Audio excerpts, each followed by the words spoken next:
வாழ்க வையகம், வாழ்க வையகம், வாழ்க வளமுடன்.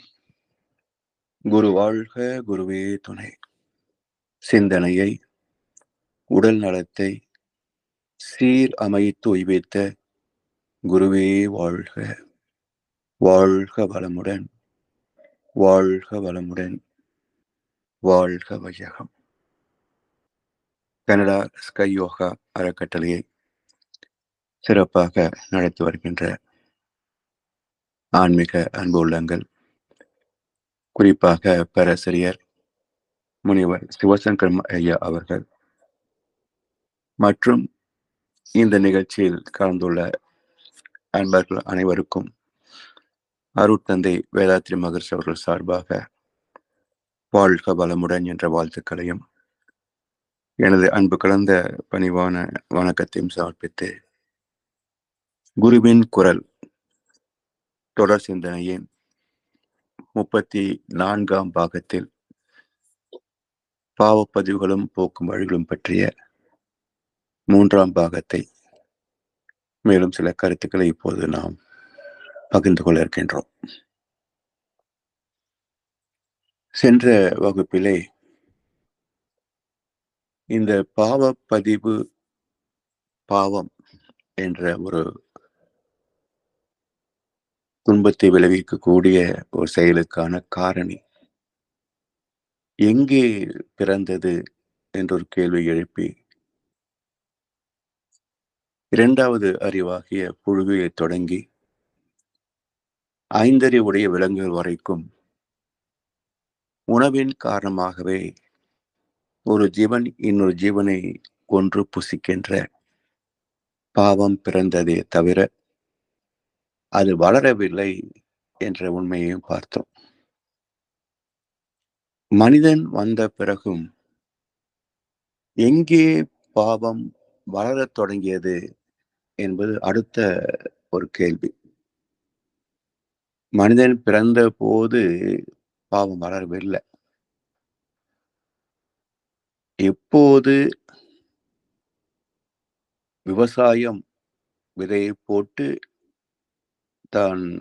தனக்கு உணவை உற்பத்தி செய்து கொள்ள முடியும் என்ற உண்மையை கண்டெடுத்தானோ அந்த காலகட்டத்திலே தான் பாவம் வளரத் தொடங்குகிறது. எப்படி என்றால், விவசாயம் செய்ய ஆரம்பித்த போது அது வரைக்கும் இருந்த வாழ்க்கை முறை, நாடோடித்தனமான வாழ்க்கை முறை, அது மாறி நிரந்தரமாக ஒரு இடத்தில் தங்கி விவசாயம் பார்க்க வேண்டிய ஒரு மறுமலர்ச்சி ஏற்படுகிறது. பிறகு அந்த விவசாயத்தில் வந்த அறுவடை பொருட்கள், அதாவது உணவு தானியங்கள், உணவுகள், இவற்றை சேமித்து வைத்து தன் கூட்டத்தோடு அவன் வாழ்கின்ற காலத்துல ஒரு நாடோடி கூட்டம் வருகிறது. அவர்களுக்கு இந்த விவசாய அறிவு தெரியாது, இன்னும் அது விரிவாகவே இல்லை. பசி இருக்கிறது, உணவு இங்கே இருக்கிறது, இவனிடத்திலே அந்த உணவை கேட்டான், இவனும் கருணோடு தந்தான். இரண்டு கூட்டங்களுக்கும் இடையே நட்பு மலர்ந்தது. ஒரு சமயத்தில் நாளைக்கும் இந்த உணவு நமக்கு வேண்டுமே, நமது கூட்டத்திற்கு வேண்டுமே என்ற சிந்தனை தோன்றிய போது தர மறுக்கிறான். இப்ப இந்த நாடோடி கூட்டத்திற்கு பசிக்கிறது, உயிர் வாழ ஆசை இருக்கிறது, உணவு இவனிடத்தில் இருக்கிறது, ஆனால் தர மறுக்கிறான். என்ன செய்தால் உணவை பெற முடியும் என்ற சிந்தனையே பாவத்தின் வளர்ச்சி. அந்த சிந்தனை வெளிப்பாடு என்ன? அவனிடத்திலே அடித்து பிடுங்கலாம், இது கொள்ளை. அல்லது அவனுக்கு தெரியாமல் அதை எடுத்துக்கொள்ளலாம், திருட்டு. இப்போ திருடுவதற்கும் வாய்ப்பு இல்லை, கொள்ளையடிப்பதற்கும் பலம் போதவில்லை. என்ன அடித்து பிடுங்க பலம் வேணுமே. பலம் போதவில்லை. எப்படி உணவை பெறுவது என்ற சிந்தனையே பாவத்தின் வளர்ச்சி. இதன் விளைவு என்ன கிடைக்கிறது? அவனத்திலேயே நயமாக பேசி அவனாகவே கொடுக்க வைப்பது. அதாவது பிச்சை எடுப்பது அல்லது நன்கொடை பெறுவது. 2 தான். இப்படி நயமாக பேசி ஒன்று பிச்சையாக பெற்றுக்கொண்டான். அல்லது அவனே விரும்பி கொடுக்க வைத்தான். இந்த அவனை விரும்பி கொடுக்கிறானே, இதுக்கு தந்திரம், தந்திர புத்தின்னு பேரு. இந்த தந்திர புத்தி தான் இன்று வரைக்கும் தொடர்கிறது. அடுத்த நாடுகளிலிருந்து உன்னை பாதுகாக்கிறேன். நீ நான் விதிக்கின்ற வரியெல்லாம் கொடு என்று தந்திரம் அரசியல் ஆகிறது. அரசியல் சாணக்கியம். சரி. இந்த பொருள் உனக்காக விலை குறைவாக தருகிறேன். அல்லது இது வாங்கினால் இது இலவசம். இது வியாபார தந்திரம். 3வது, உனக்காக நான் கடவுளிடத்திலே பிரார்த்தித்தால் கடவுள் உனக்கு கொடுப்பார். நீ நேரடியாக கடவுளை எல்லாம் வணங்க முடியாது என்றால் உனக்கு கடவுள் யாருன்னு தெரியாது. எனக்கு தான் தெரியும். இது கடவுள் பெயரால் நடக்கின்ற வியாபாரம். இப்படி 3 துறைகள். சரி. இந்த கடவுள் நம்பிக்கையின் பெயரால் ஏமாற்றுவது எப்படி பிறந்தது என்றால், மனிதனுடைய அறிவு, சிந்தனை திறம் வாய்ந்தது அல்லவா? அதன் விளைவுதான் விவசாயத்தை கண்டெடுத்தது. விதையை போட்டால் செடி முளைக்கும் என்ற அறிவை கண்டது. அதே அறிவின் தேடுதலாலே ஒரு ஆதிவாசி 2 சிக்கிமுக்கி கற்களை உரசிக் கொண்டிருந்த போது நெருப்பு பொறி தோன்றுவதைக் கண்டான். இதுதான் நெருப்பை உண்டாக்க முடியும் என்று மனிதன் கண்டெடுத்த காலகட்டம். இப்ப நெருப்பை கண்டவன் இந்த 2 கற்களை உரசினால் நெருப்பு வரும் என்று மற்றவர்களுக்கு காட்டவில்லை. தன் கையில் கற்களை மறைத்து வைத்துக் கொண்டு கையை தட்டினால் உரசினால் நெருப்பு வரும். தான் ஒரு அதிசய பிறவி என்று காட்டிக்கொண்டான். இதுதான் இன்று வரைக்கும் கடவுள் பெயரால் நடக்கின்ற வியாபாரத்திற்கு அடிப்படை. இப்படி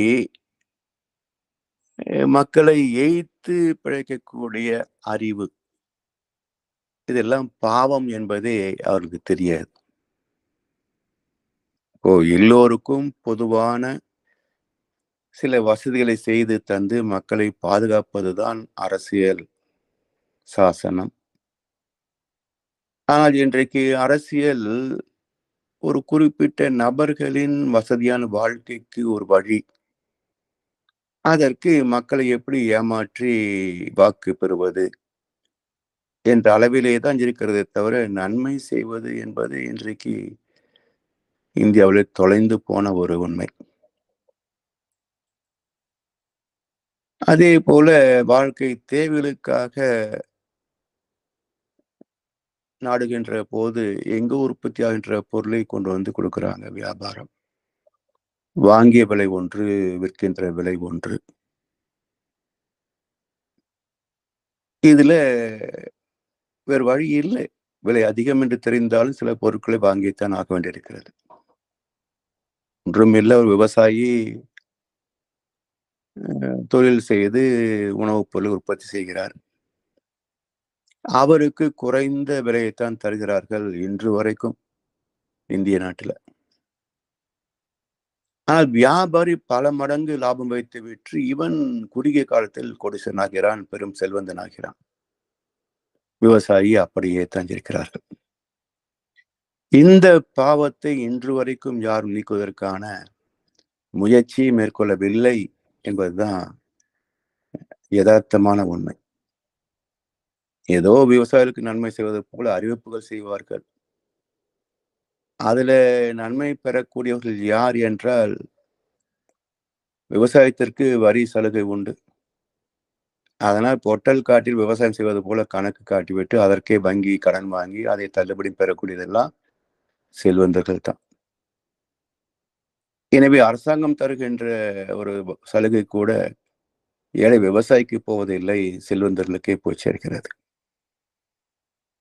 இப்படி அதே போல கடவுள் பெயரால் நடக்கின்ற வியாபாரங்கள் இன்றைக்கு.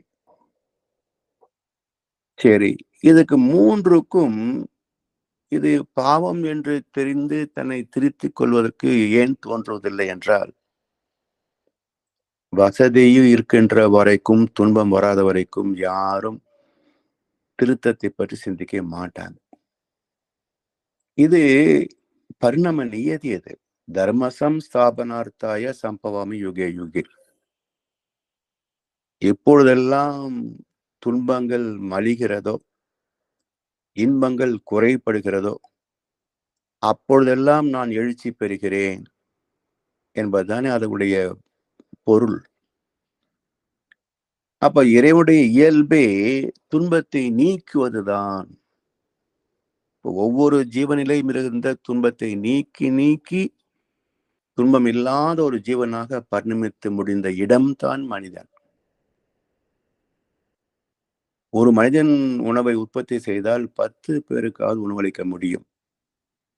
அப்படிப்பட்ட செயல் திறமை, அறிவு திறமை மிகுந்தவன் தான் மனிதன். ஆனால் சுயநலத்தின் காரணமாக, பேராசையின் காரணமாக, கண்டெடுத்த கள்ளத்தனத்தின் காரணமாக, அவற்றை திரித்துக் கொள்ள விரும்பாத ஆசையின் காரணமாக, தொடர்ந்து மேலும் மேலும் புதிய புதிய சைபர் கிரைம்ஸ் சொல்லுவார்கள். புதிய புதிய ஏமாற்று வேலைகள் தொடர்ந்து கொண்டே தான் பிறந்து கொண்டே தான் இருக்கின்றன. இது எல்லாம் வருகின்ற போது மகிழ்ச்சியாகத்தான் தெரியும். போகின்ற போது வேதனை மட்டும்தான் மிச்சமாகும். அரசியல்வாதிகள், பெரும் செல்வந்தர்கள்லாம் சம்பாதிச்சுட்டே இருப்பாங்க. ஒரு 3 தலைமுறைக்கு பிறகு 4வது தலைமுறையில, 5வது தலைமுறையில ஏதோ ஒரு மாற்றத்துல அப்படியே தலைகீழா கவிழ்ந்து போகும். அல்லது சந்ததியே இல்லாமல் போகும். ஒரு சந்ததி இல்லை என்றால், இதுவரைக்கும் சேர்த்து வைத்த கோடிக்கணக்கான கோடிகள் எல்லாம் யாருக்கு போகும்? மீண்டும் டூ நேஷன் இஸ் டொனேஷன். அதாவது நாட்டுக்கே திரும்பி போய்விடும். நாட்டு மக்களுக்கே திரும்பி போய் சேர்ந்துவிடும். சரி, இப்போ ஆன்மீகத்தில் நடக்கின்ற பாவங்களை யார் தவிர்ப்பதுங்க? அவங்க தவிர்க்க மாட்டாங்க. உழைப்பில்லாத ஒரு வாழ்க்கை, தகுதி இல்லாத நிலையிலையும் மரியாதையும் புகழும் எப்படி விட்டு கொடுப்பாங்க? அப்போ ஏமாறுபவர்கள் தான் அதை சிந்திக்க வேணும். அதை குறை சொல்பவர்களை குறை சொல்பவரிடத்திலே நான் கேட்கின்ற கேள்வி என்ன என்றால், அவன் ஏன் குறை சொல்றீங்க? அவன் ஒண்ணும் உங்க வீட்டுக்கு வந்து வாங்க வாங்க கோயில் வந்து கும்பிட்டா புண்ணியம் கிடைக்கும், கடவுள் எல்லாம் கொடுப்பான்னு கூப்பிட்டாங்களா? நீங்க தானே தேடி போய் பூஜை செய்து அவன் காலில் விழுந்து காணிக்கையை காலில் வச்சுட்டு ஆசீர்வாதம் பண்ணுங்க சுவாமி, நீங்க தானே போய் கூப்பிட விழுகிறீங்க. அது இல்லை, இறைவன் கொடுப்பதற்கு ஒன்றும் இல்லை, அதுக்கு யாரும் ஏஜென்ட் தேவையில்லை என்று எத்தனை சித்தர்கள் சொன்னாங்க. எத்தனை ஞானிகள் வேதங்களையும் இதிகாசங்களையும் புராணங்களையும் எழுதி வச்சாங்க. இன்றைக்கு ஒரு 100 முன் வேதத்துல மகர்ஷி பிறந்து 60 ஆண்டுகள் அந்த மக்களுக்காக வாழ்க்கை அர்ப்பணித்தாரு. அப்ப சுய புத்தி இல்லைன்னாலும் சொல் புத்தியாவது பயன்படுத்தணும் இல்லை. ஓடத்தை பார்த்த பின்னும் வெள்ளத்தில் நீந்தி சென்றால் சொந்தத்தில் அறிவேது. பட்டுத்தான் தீரும் என்றால் கெட்டுத்தான் மாறும் என்றால் புத்திக்கு விளையேது. You deserve for that. படு, அனுபவி, கஷ்டப்படு. இவர் மேல கருணை தேவையில்லை. திருந்தாத உள்ளங்கள் இருந்தன லாபம், வருந்தாத உருவங்கள் பிறந்தன லாபம். செவியின் சுவை உணரா வாயுணரும் மாக்கள் அவியினும் வாழினும் என் இருந்தா என்ன செத்தா என்ன வள்ளுவர் கேட்கிறார். எனவே இப்படிப்பட்ட முட்டாள்கள் சமுதாயத்திற்கு சுமை, நல்லவர்களுக்கு சுமை. எனவே இது பரம்பரையாக வந்த மூட கருத்துக்களின் மீது இருக்க நம்பிக்கை, அறிவுபூர்வமாக சிந்தித்து வாழ்ந்து காட்டுகின்ற மகான்கள் மீது கூட நம்பிக்கை வைக்க முடியாத அளவுக்கு இவருடைய இருதயம் கொழுத்து கிடக்கிறது என்றார் இயேசுபிரான். இது இரண்டு பக்கத்திலேயும் தீயது. அதாவது அறிந்து செய்தாலும் அறியாமல் செய்தாலும் ஏமாற்று வேலை தானே. அதனால்தான் சில புரோகிதர் குடும்பங்களிலேயே பல சிக்கலை நான் பார்க்கிறேன். ஏன் இது வருகிறது? காரணம் தெரியலன்றாங்க. எப்படி தெரியும்? நீங்க ஏதோ பெரிய புண்ணியக்காரி நினைச்சுக்கிட்டு மணி அடிச்சுட்டு இருக்கிறீங்க. ஆனா உங்களுடைய ஆத்மாவுக்கு தெரியும் இது ஒரு கேப்மாரித்தனமான வேலை, மக்களை ஏமாத்துறீங்க. உழைக்காமலேயே உடலை வளர்க்கிறீர்கள். உழைக்காமலேயே உடலை வளர்க்கிறீர்கள். தாயே பிச்சை போடு என்றாலும், பவதி பிச்சாந்தேகி என்றாலும் ரெண்டுமே பிச்சை எடுக்கிறது தான். இதுல கௌரவ பிச்சை என்ன இருக்கு? எனவே இதெல்லாம் புரிந்து கொண்டு தன்னை உழைப்பிலே தான், அதாவது சாமி ஒரு இடத்துல சொல்லுவாங்க, ஈசனே தானாக உணர்ந்த போதும் எழும் பசியை உணவால் தான் போக்க வேண்டும். எல்லாம் உங்களுக்கு கொடுப்பாங்க, அப்ப உங்களுக்கு யார் கொடுக்குறாங்க? பக்தர்களுக்கு சொல்றீங்க எல்லாம் பகவான் பார்த்துக்குவான்னு. ஆனா நீங்க காணிக்கை வாங்காம, தட்சணை வாங்காம ஒண்ணும் வேலை பார்க்கறது இல்லையே. அப்ப உங்களுக்கு வேண்டிய பணத்தை பக்தர்கிட்ட நேரா வாங்கிக்கிறீங்க. அவனுக்கு வேண்டிய பிரச்சனை மட்டும் பகவான் பார்த்துக்கோன்றீங்க. இது என்ன ஒரு கேப் மாதிரித்தனமான வேலை? அப்ப நீங்களும் உங்களுக்கு வேண்டிய தேவையை பகவான் கிட்டே வாங்கிக்க வேண்டியது தானே. அது மட்டும் என் பக்தர்கிட்ட காசை வாங்குறீங்க? எனவே இந்த நய வஞ்சகத்தை, இந்த சாணக்கியத்தனத்தை அவங்க உணர வேண்டிய அவசியம் இல்லை. ஏமாறவன் தான் உணரணும். சோ இதை சொன்னாலும் புரிந்து கொள்ளவில்லை என்றால் நட்டம் யாருக்குங்க? இப்போ சம்பாத்தியத்துல தர்மம் இல்லை, செலவு பண்றதுல சிக்கனம் இல்லை, துன்பம் வருகின்ற போது போய் உண்டியல காணிக்க போடுற, ஆராதனை பண்ற, கடவுள் மன்னிப்பான் நம்புற. ஆனா கடவுள் மன்னிக்க மாட்டான் அப்படின்றத சிந்திப்பதற்கு மறுக்கிற. அதாவது ஒரு முறை பிரம்மஞான வகுப்பு, மன்னிக்க தெரியாத கடவுள், சிந்திக்க விரும்பாத மனிதன் என்று ஒரு கொட்டேஷன் கொடுத்தேன். அந்த வகுப்பு முடிந்த உடனே பல அன்பர்கள் என்னை சூழ்ந்து கொண்டார்கள். எப்படிங்க ஐயா நீங்க எப்படி சொல்றீங்க? எல்லா மதங்களையும் இறை மன்னிப்பான் தான் சொல்றாங்க. நீங்க என்ன கடவுள் மன்னிக்க தெரியாத கடவுள் அப்படின்னு சொல்லிட்டீங்களே அப்படின்னாங்க. சரி, உங்களுடைய வாழ்க்கையில இதுவரைக்கும் துன்பம் வந்திருக்குதா இல்லையா? வந்திருக்குது. அறிந்த பிழையும் அறியாத பிழையும் எல்லா பிழையும் பொருள் தருவாய் என்றுதான் நீங்க இறைவன்ட்ட வேண்டிட்டீங்க. எத்தனை குறைகள், எத்தனை பிழைகள், எத்தனை செய்யணும், எத்தனை அடியேன் செய்யணும், பெற்றவன் நீ குரு பொறுப்பது உன் கடன். கன்சஸ்டி கவசம். எத்தனை பிழைகள், எத்தனை குறைகள், எத்தனை செய்யணும், பெற்றவன் நீ குரு பொறுப்பது உன் கடன். எப்படி பாருங்க, இறைவனுக்கு கடமையே நீதான் எங்களை உருவாக்குன, அப்ப நான் செய்ற பாவத்தையெல்லாம் நீ தான் மன்னிக்கணும்னு ஒரு டிமாண்ட் வைக்கிறார் பாருங்க. ம். சரி. இப்ப அந்த டிமாண்ட கன்சிடர் பண்ணலையே ஆண்டவன். ஆண்டவன் பொறுத்திருந்தால், மன்னித்திருந்தால் உனக்கு துன்பம் வரக்கூடாதே. சரி விடுங்க. இப்போ மதிய உணவுக்கு போறீங்க. நல்லா மூக்கு முட்ட சாப்பிடுங்க. வயித்தெரி வருமா? வராதா? கடவுள வேண்டிக்கங்க. ஆண்டவா மன்னிச்சிரு. நான் இப்போ வந்து நல்ல விருந்து மதிய உணவு ச பரிமாறுறாங்க. நான் நல்ல ஒரு மூக்கு முட்ட வரைக்கும் சாப்பிட போறேன். என்ன மன்னிச்சிரு அப்படின்னு கேட்டுட்டு சாப்பிடுங்க. வயித்துல வருமா? வராதான்னு கேட்டேன். வரும். அப்ப இறை மன்னிக்கலைன்னு தானே அர்த்தம். மன்னிச்சிருந்தா வராது இல்லையா? எனவே இறைவனுக்கு மன்னிக்க தெரியாது என்று நான் சொல்லல. மகரிஷி மட்டும் சொல்லல. "தன்னெஞ்சு அறிவது பொய்யற்க பொய்த்தபின் தன் நெஞ்சே தன்னை சுடும்." மன்னிப்பு இல்லை என்று சொன்னார் வள்ளுவர். பரிசுத்த ஆவிக்கு விரோதமாக பேசினால் அது அவனுக்கு இம்மையிலும் மறுமையிலும் மன்னிக்கப்படுவது இல்லை. பைபிள். ம்.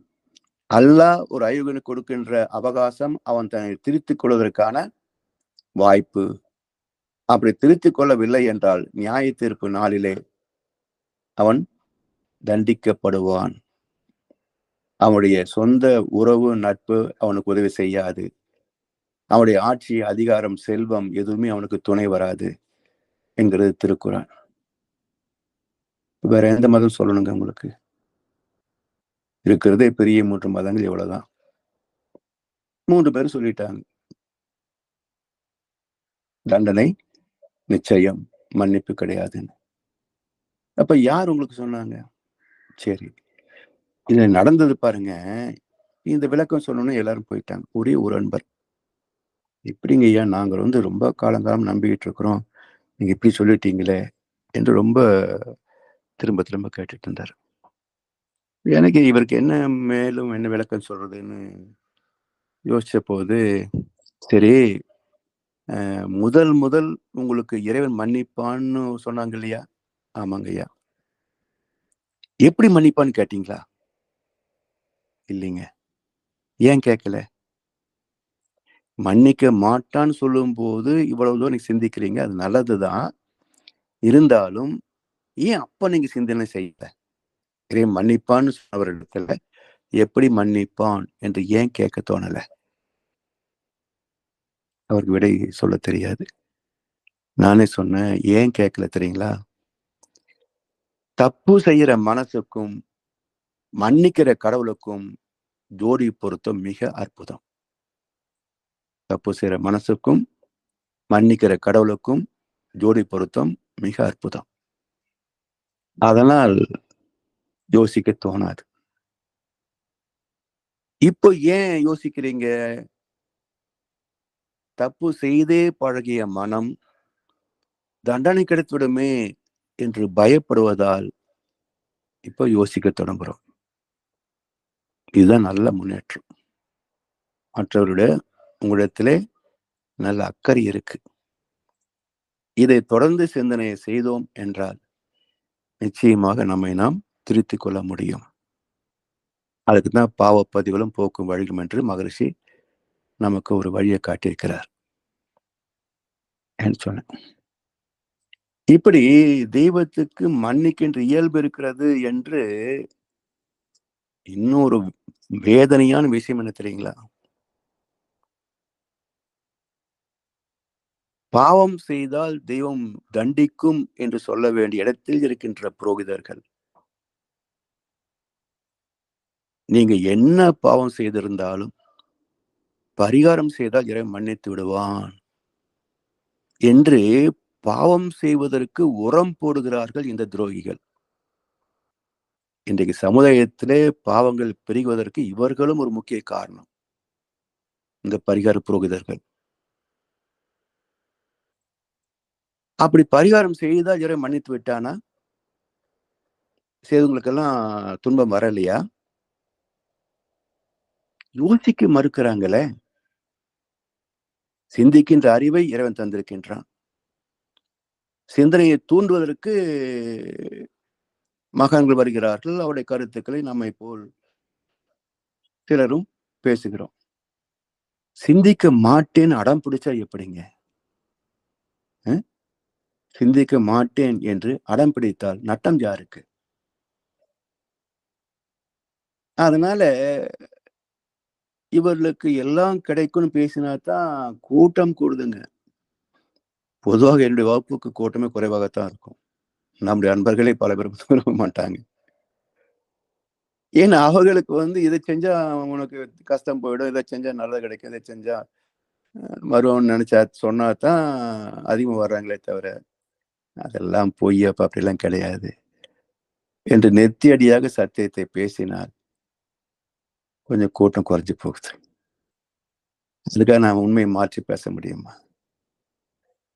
எனவே மகான்கள் சொன்ன இயற்கை உண்மைகள், ரகசியங்கள், அதை மகர்ஷி வெளிப்படுத்திருக்கின்ற அறிவியல் பூர்வமான வழிமுறை, இதை அனுபவத்தோடு சிந்தித்து பார்க்கின்ற போது எல்லாம் உண்மை என்றுதான் எனக்கு தோன்றுகிறது. ஏற்றுக்கொண்டேன்.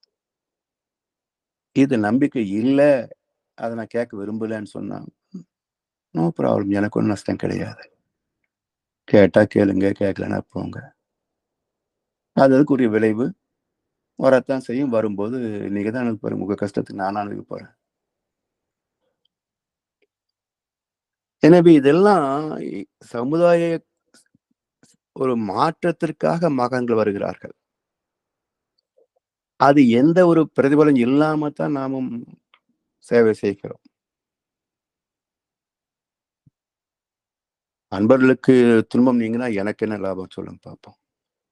இல்லை நமக்கெல்லாம் கஷ்டம் தீர்ந்தா மகரிஷிக்கு என்ன லாபம் சொல்லுங்க பார்ப்போம். எனவே மகான்கள் நம்மிடத்தில் எதை எதிர்பார்க்க மாட்டாங்க. எதிர்பார்த்தால் அவர் மகான் அல்ல. நம்மிடத்திலே ஏதாவது ஒன்றை எதிர்பார்த்தால் அவர் மகான் அல்ல. எனவே இந்த சிந்தனை இல்லாத காரணத்தினால திருட்டு, கொள்ளை என்ற இரு வகையில் மனம் தொடர்ந்து ஒவ்வொரு தலைமுறையிலேயும் சிந்தித்து சிந்தித்து புதிய புதிய பாவங்களை செய்கின்ற போது பாவ கணக்கு வளர்ந்து கொண்டே போகிறது. இது ஆரம்பத்திலேயே இந்த பகுத்தறிவை ஆக்கப்பூர்வமாக பயன்படுத்திக்கலாம். இப்போ அழித்து பிடுங்கவோ அல்லது கள்ளத்தனமாக அவனை நயந்து பேசி கொடுக்க வைத்ததோ, அது ஒரு முறை சரி. மறுமுறை பசிக்கு உணவு வேண்டும் என்ற ஒரு சிந்தனை இருக்கு இல்லையா? அப்போ இதை எப்படி உற்பத்தி செய்தா எனக்கும் கற்றுக்கொடு என்று கேட்டிருக்கலாம். இல்லைங்களா? அதான் சரியான முறை. நீ எப்படி இந்த தொழிலை கற்றுக்கொண்டாயோ, எனக்கும் கற்றுக்கொடு, நானும் அந்த தொழிலை செய்கிறேன் என்று கேட்பது அவனுடைய கடமை. அதே போல தான் கற்றுக்கொண்ட வித்தையை கற்றுக் கொடுப்பது இவனுடைய கடமை. சமீப காலம் வரைக்கும் கிட்டத்தட்ட ஒரு 50 ஆண்டுகளுக்கு முன்பு வேதங்களை யாரும் படிக்கக் கூடாது, படித்தால் பாவம் என்று சொல்லப்பட்டதை நான் கேட்டிருக்கிறேன். பிறகு எப்படி யூடியூப்ல பதிவேற்றம் செய்தீர்கள்? யார் செய்திருக்க முடியும்? நீங்க தான் செய்திருக்க முடியும். வேதத்தை படித்த நீங்கள் தானே பதிவேற்றம் செய்திருக்க முடியும். அப்ப 50 ஆண்டுகள் முன்பு வரைக்கும் நாங்கள் தான் வேதத்துக்கு அத்தாரிட்டி, வேற யாரும் படிக்கக்கூடாது, படித்தால் பாவம் என்று சொன்னவர்கள், இப்போ கூகுள்ல எதுக்கு பதிவேற்றம் செய்தீங்க?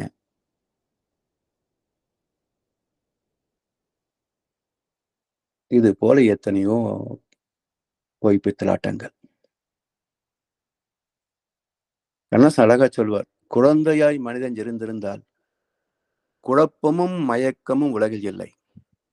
வளர்ந்த மனிதன் ஆசைகளால் வாழும் வழிகளில் நேர்மை இல்லை. நேர்மை தவறுகின்ற போதுதானே பாவம் பிறக்கிறது. எனவே உழைப்பதற்கு கற்றுக்கொள்ள வேண்டும். அந்த உழைப்பின் மூலம் கிடைப்பதைக் கொண்டு நிறைவாக வாழ வேண்டும். ஆகாறு அளவிட்டது ஆயினும் கேடு இல்லை. போகாறு அகலாக்கடை. அதாவது சம்பாதிப்பதிலே தர்மம் இருக்க வேண்டும், செலவு செய்வதிலே சிக்கனம் இருக்க வேண்டும், மீதி பொருளுக்கு மதிப்பு உண்டு, அதை பாதுகாக்க வேண்டும். இதுதான் அறம் சார்ந்த வாழ்க்கை. இது பாதுகாப்பான வாழ்க்கை. நமக்கும் நம்முடைய சந்ததிகளுக்கும் எந்த வகையிலேயும் துன்பம் வராத ஒரு பாதுகாப்பான வாழ்க்கை இதுதான். சம்பாதிப்பதிலே தர்மம், செலவு செய்வதிலே சிக்கனம், மிகுந்த பொருளை பாதுகாப்பதிலே கவனம். எதுக்கும் தட்டுலையும் உண்டியிலையும் போட்டுட்டு இருக்கிறாங்க. 1800 கோடி தமிழ்நாட்டு கோவில் வருமானம் வருகிறது, அரசாங்கம் எடுத்துக்கொண்டு கோவிலுக்கு பராமரிப்பு செய்வதில்லை என்று குற்றம் சாட்டுறாங்க. நீங்க எதுக்குள்ள உண்டியில போட்டீங்க? நீங்க போட்டதான் அரசாங்கம் திருடுறா? அந்த திருடனுக்கு நீயே கூட உண்டியில போடுற? ஒரு அம்மா ஆன்மீகத்துல மிக பெரிய நிறுவனத்துக்கு தலைமையாக இருக்கின்ற அம்மா சொல்லுவாங்க, திருட்டு காசு திருட்டுக்குத்தான் போகும். அதே போல ஒரு புது கவிஞன் ஒரு கவிதையில சொன்னார், எந்த உண்டியலிலேயும் உழைத்த காசு விழுவது இல்லை அப்படின்னு. எந்த உண்டியலிலேயும் உழைத்த காசு விழுவது இல்லை. யார் போடுவாங்க? சம்பாதிக்கிறவங்க கொண்டு போய் 1000, 10,000, லட்சம் போட முடியுமா? எனவே தெய்வ நம்பிக்கை அவசியம்தான். ஆனா எப்படி கொடுப்பான் என்பது தெரிஞ்சிருக்கணும். தெய்வம் எப்படி கொடுப்பான்? இதெல்லாம் புரிந்து கொள்வதற்காகத்தான் சிந்தனைகள் தரப்படுகின்றன. நன்மை தரும் திறம் படைத்தது அல்லவா 6வது அறிவு. இறைவனையே அறியக்கூடிய சர்வ வல்லமை மிக்கது அல்லவா 6வது அறிவு. இந்த அறிவை பிறர் வளம் பறித்தல் என்ற விலங்கின பதிவில் செலுத்துதன் விளைவுதான் குழந்தையின் கையில கத்தியை கொடுத்தது போல சக்தி வாய்ந்த பகுத்தறிவை தெய்வ நீதிக்கு முரணாக பயன்படுத்தியதால் வந்த துன்பங்கள் தான் பாவத்தின் சம்பளம். பறந்து பறந்து பணம் தேடி பாவ குளத்தில் நீராடி பிறந்து வந்த நாள் முதலாய் பேராசியுடன் உறவாடி அப்படி இறந்தவனே சுமந்தவனும் இறந்துட்டான், அதை இருப்பவனும் எண்ணி பார்க்க மறந்துட்டான் கண்ணதாசன். அதாவது இந்த கோவில்களுக்கு போகின்ற செல்வந்தர்கள் பேசுறதுல நான் கேட்டிருக்கிறேன். மாசம் நான் திருப்பதிக்கு போயே தீருவேன் பாரு ஒருத்தர். வருஷம் தீபாவளி அன்னைக்கு நான் திருப்பதியில தான் இருப்பேன்னு இன்னொருத்தர் பெருமையா பேசுவாரு. சரி, எதுக்கு அப்படி கரெக்டா போறீங்கன்னு கேட்டா, அங்க போனதுல இருந்து எனக்கு வியாபாரம் பெருகிக்கிட்டே இருக்குதுங்க, நல்ல வருமானம், எதுக்கும் தட்டுப்பாடு இல்லை அப்படின்னு பெருமையா பேசுவார். இதை கண்ணன் சொல்றார், ஆண்டவன் தந்தது ஓரளவு, இங்கே அவனவன் திருடியது எவ்வளவு பார். இப்போ நீங்க என்ன வியாபாரம் பண்றீங்க, என்ன தொழில் பண்றீங்க, எப்படி உங்களுக்கு இவ்வளவு லாபம் வருதுன்றத சொல்லுங்க. இது திருப்பதி பாலாஜி கொடுத்ததா இல்ல நீங்க திருடி சம்பாதிச்சதான்றதை நாங்க தெரிஞ்சுக்குவோம். இல்லையா? அதாவது ஒரு முறை ஒரு செல்வந்தரிடத்துல பேசிட்டு இருந்தேன். அவர் இன்னொரு செல்வந்தரை பற்றி ஒரு செய்தியை சொல்றார். தினசரி நிறைய பேர் வந்து நன்கொடை நன்கொடை நன்கொடைன்னு வந்து நிக்கிறாங்க, அது கொடுத்து கொடுத்து சலிச்சு போகுதுங்க ஐயா அப்படின்னாரு. நான் கேட்டேன், இதுல சலிச்சு போறதுக்கு என்னங்கயா இருக்குது? மக்கள் கொடுக்குற மக்கள் செய்யற வியாபாரம், அதுல வர லாபம், அதுல ஒரு பகுதியை தானே வந்து நன்கொடை கேட்கறாங்க, இதுல கொடுக்கறதுக்கு என்ன கஷ்டம்னு. இல்லைங்க, அதுக்குன்னு அளவு இல்லையா அப்படின்னாரு இவரு. நான் கேட்டேன், சரிங்கய்யா, இப்போ இவரு எவ்வளவு மூலதனம் போட்டு இந்த தொழில் ஆரம்பிச்சார்? தெரியல. சரி, ஒரு 5 கோடி 10 கோடி வச்சுக்கங்கய்யா, 10 கோடி வச்சுங்களேன். இப்ப இந்த 10 கோடிக்கு வட்டி வேணும். அதான சமுதாய விதி. பணம் குட்டி போடணும். இப்போ சமுதாய நீதிப்படி எவ்வளவு வட்டி? பேங்க்ல ₹1 வட்டி, வெளியே ₹2 வட்டி. சரி, இப்போ ₹2 போட்டுக்குங்க. 10 கோடிக்கு ₹2 மேல வட்டி போட்டுங்க. 2% பர் மந்த், 24% பர் இயர் போட்டுக்குங்க. அப்ப உழைக்கிறாரு இல்லையா, நிர்வாகம் பண்றாரு இல்ல, அந்த நிர்வாகத்திற்கு எவ்வளவு சம்பளம் கொடுக்கலாம்? ஒரு அமௌண்ட் நீங்களே போட்டுங்க. அதையும் கூட்டுங்க. இப்ப இவருக்கு உரிமை உள்ளது எவ்வளவுங்க? போட்ட முதல், அதுக்குரிய வட்டி, இவருடைய உழைப்புக்கான சம்பளம். இந்த 3 தான் இவருக்கு உரிமை உள்ளது. ஆமா. இப்போ 5 வருஷம் ஆச்சு வச்சுக்கங்க. ஒரு 5 வருஷம் ஆச்சு. இன்றைக்கு இவருடைய அசெட் வேல்யூ எவ்வளவு? சொத்து மதிப்பு எவ்வளவு? இப்போ இந்த 3ன் கணக்குப்படித்தான் சொத்து இருக்குமா? இல்ல அதிகமாக இருக்குமான்னு கேட்டேன். நிச்சயம் அதிகமாக தாங்க இருக்கு அப்படின்னாரு. அது எப்படி வந்தது? இதுதான் உரிமை உள்ளது. பணத்துக்கான வட்டி, உழைப்புக்கான சம்பளம். இதுதான் உரிமை உள்ளது. இதற்கு மேல் சொத்து இருக்குதுன்னா எப்படி வந்ததுன்னு கேட்டேன். ஒரு உடனே சொல்லல. நானே சொன்னேன். எப்படி வந்திருக்கும் என்றால், நம்பர் 1, வாங்கிய விலைக்கு மேல் பல மடங்கு விலை வைத்து வித்தது 1. நம்பர் 2, அவரிடத்திலே உழைக்கின்ற மக்களுக்கு உழைப்புக்கு தகுந்த சம்பளம் கொடுக்காமல் குறைவாக கொடுத்தது. நம்பர் 3, அரசாங்கத்துக்கு செலுத்த வேண்டிய வரிகளை ஏமாற்றியது. வேற என்ன காரணம்னு கேட்டேன். என்னங்க இப்படி பிச்சு பிச்சு சொல்றீங்களேன்னாரு. ஆமா, நான் படிச்சது காமர்ஸ், வேலை செஞ்சது ஸ்டேட் பேங்க். அப்ப பொருளாதாரத்தை பற்றி எப்படி எனக்கு தெரியாம இருக்க முடியும்னு கேட்டேன். வியாபாரத்தை பத்தி, தொழிற்சாலைகளை பற்றி எப்படி எனக்கு தெரியாம இருக்கும்? எத்தனை இண்டஸ்ட்ரியல்ஸ்க்கு நாங்கள் லோன் கொடுக்குறோம், போறோம், வர்றோம். எத்தனை பிசினஸ் மேனுக்கு நாங்கள் லோன் கொடுக்குறோம், போய் வெரிஃபிகேஷன் போறோம், வர்றோம். அப்ப அவங்க இப்படி எல்லாம் பண்ணுவாங்கன்ட்டு எங்களுக்கு தெரியாதா? இப்ப இதெல்லாம் என்ன கணக்குங்க? இதைத்தான் சொல்றேன். சம்பாதிப்பதிலே தர்மம் இருக்க வேண்டும். செலவு செய்வதிலே சிக்கனம் இருக்க வேண்டும். அப்படி வந்த செல்வத்திற்கு மதிப்புண்டு என்கிறார் வள்ளுவர். அப்படி வந்த செல்வத்திற்கு மதிப்பு உண்டு. ஏன்? இது புண்ணியத்தின் பலன். உழைத்த புண்ணியத்தின் பலன். எனவே இப்படி வாழ்ந்து விட்டால் எங்க துன்பம் வர முடியும் சொல்லுங்க பார்ப்போம். வேண்டுதல் வேண்டாம இயலான். அவன் தான் இறைவன். அவனுக்கு நம்ம பிடிக்காம போகுமா? இல்ல யார பிடிச்சிருக்குது? ஒண்ணும் கிடையாது. எனவே கண்ணன் சொல்றது போல, ஆண்டவன் தந்தது ஓரளவு. இங்க அவனவன் திருடியது எவ்வளவு?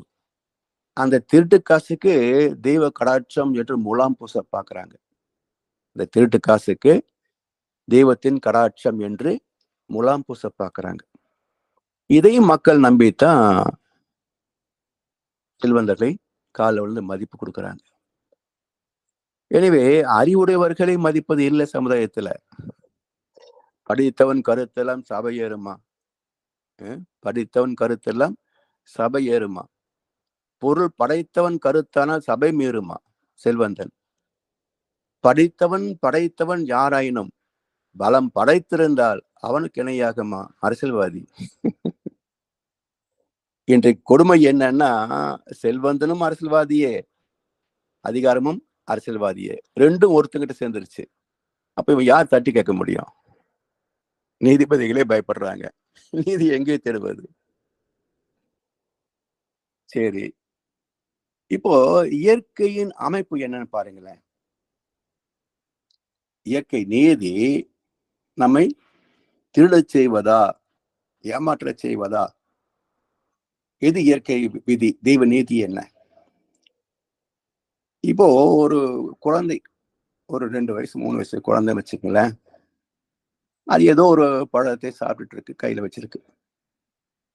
நீங்க பாத்துக்கன்னா, எனக்கு அப்படின்னு ஒரு அன்பா செல்லமா கேட்டீங்கன்னா, அது அப்படியே கொடுத்துரும். கையில இருக்கிறத அப்படியே கொடுத்துரும். அப்ப இதுதான் இயற்கை நீதிப்படி மனிதனுக்கு வந்த பண்பு, ஈகை. ம். தன் பசியை மறந்து பிறர் பசியை நிற்பதுதான் இயல்பு. தனக்கு வேணும்னு நினைக்காதுங்க. இருக்கும் பிடிசோறு தனக்கென எண்ணாமல் கொடுக்கின்ற கோவில் அது. ம். அதாவது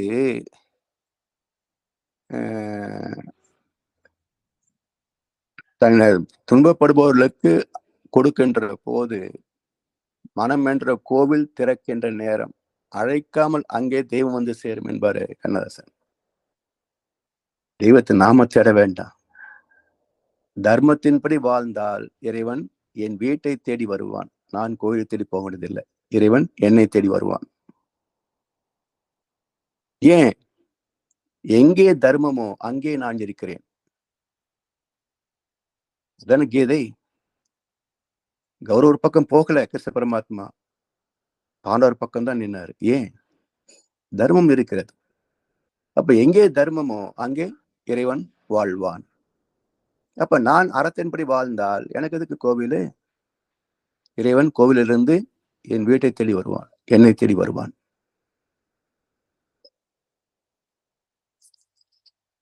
எனவே இந்த பதவி, அதிகாரம், செல்வாக்கு எல்லாம் மதித்து சலாம் போடுகின்ற வரைக்கும் உலகம் இப்படித்தான் இருக்கும்.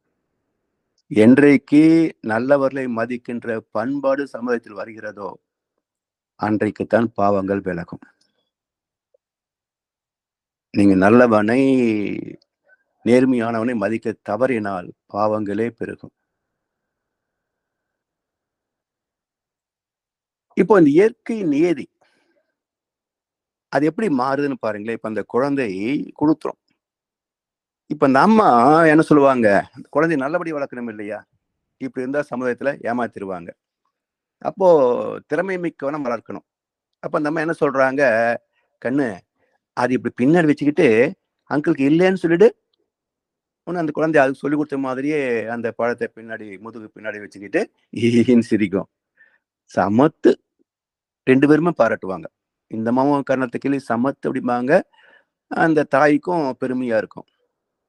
இப்ப கத்து கொடுத்ததையே அவன் பெரியவனாகி தொழில் செய்து சம்பாதிக்கின்ற போது இவர்கள் முதுமை வந்திருப்பாங்க இல்லையா? அப்போ முதுமையில வீட்டு செலவுக்கு கொடுப்பான்னு கேட்கும்போது, எனக்கே இல்லம்மா. அப்பா இன்னும் சம்பளமே பத்த மாட்டேன்றது. இப்போ யாருக்கு பெப்பேன்னு சொல்ல சொன்னீங்களோ, உங்களுக்கே அவன் பெப்பேன்ருவான். இப்ப என்ன சொல்றீங்க? நான் கஷ்டப்பட்டு வளர்த்து ஆளாக்கி எனக்கே இல்லைன்றானே. ஏன்? நீங்க அதான் சொல்லிக் குடுத்தீங்க. அடுத்தவங்க சொல்லிக் குடுத்த போது இனிச்சது. உங்களுக்கே அது செய்து காட்டும்போது கசக்குதா? போட்டது தாங்க முளைக்கும் தோட்டத்துல. எனவே குழந்தைகளுக்கு நற்பண்புகளை கற்றுத்தர வேண்டுமே தவிர, இது போல சாமர்த்தியத்தனம் என்றெல்லாம் சொல்லி சாணக்கியத்தனத்தை கத்துக் குடுத்தீங்கன்னா, அப்ப சாணக்கியனா மாறி போகும். எல்லாத்துக்கும் லாப நட்ட கணக்கு பார்த்துக்கிட்டே இருக்கும். அப்போ வயது ஆன தாய் தந்தை வச்சுட்டு என்ன பண்றது? வெட்டி செலவு, மருத்துவ செலவு. எதுக்கு? அப்படியே முதியோர் போய்க்கோ, இல்ல எங்கேயாவது போய்க்கோ. இதுதானே இன்றைய அபலம். எனவே விதைத்தவன் மீது குற்றமா? அல்லது அறுவடை ஆகிறதில் குற்றமான்னு யோசிக்கணும்.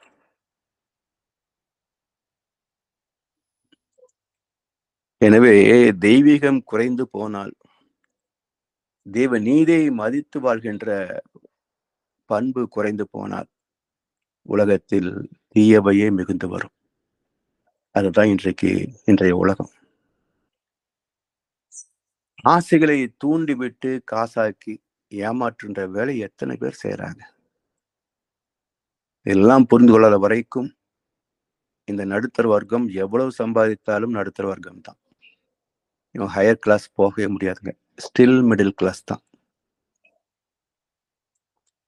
எனவே இந்த தவறான போக்கின் காரணமாக பாவத்தின் குவியல் பெருகிக்கொண்டே போகிறது.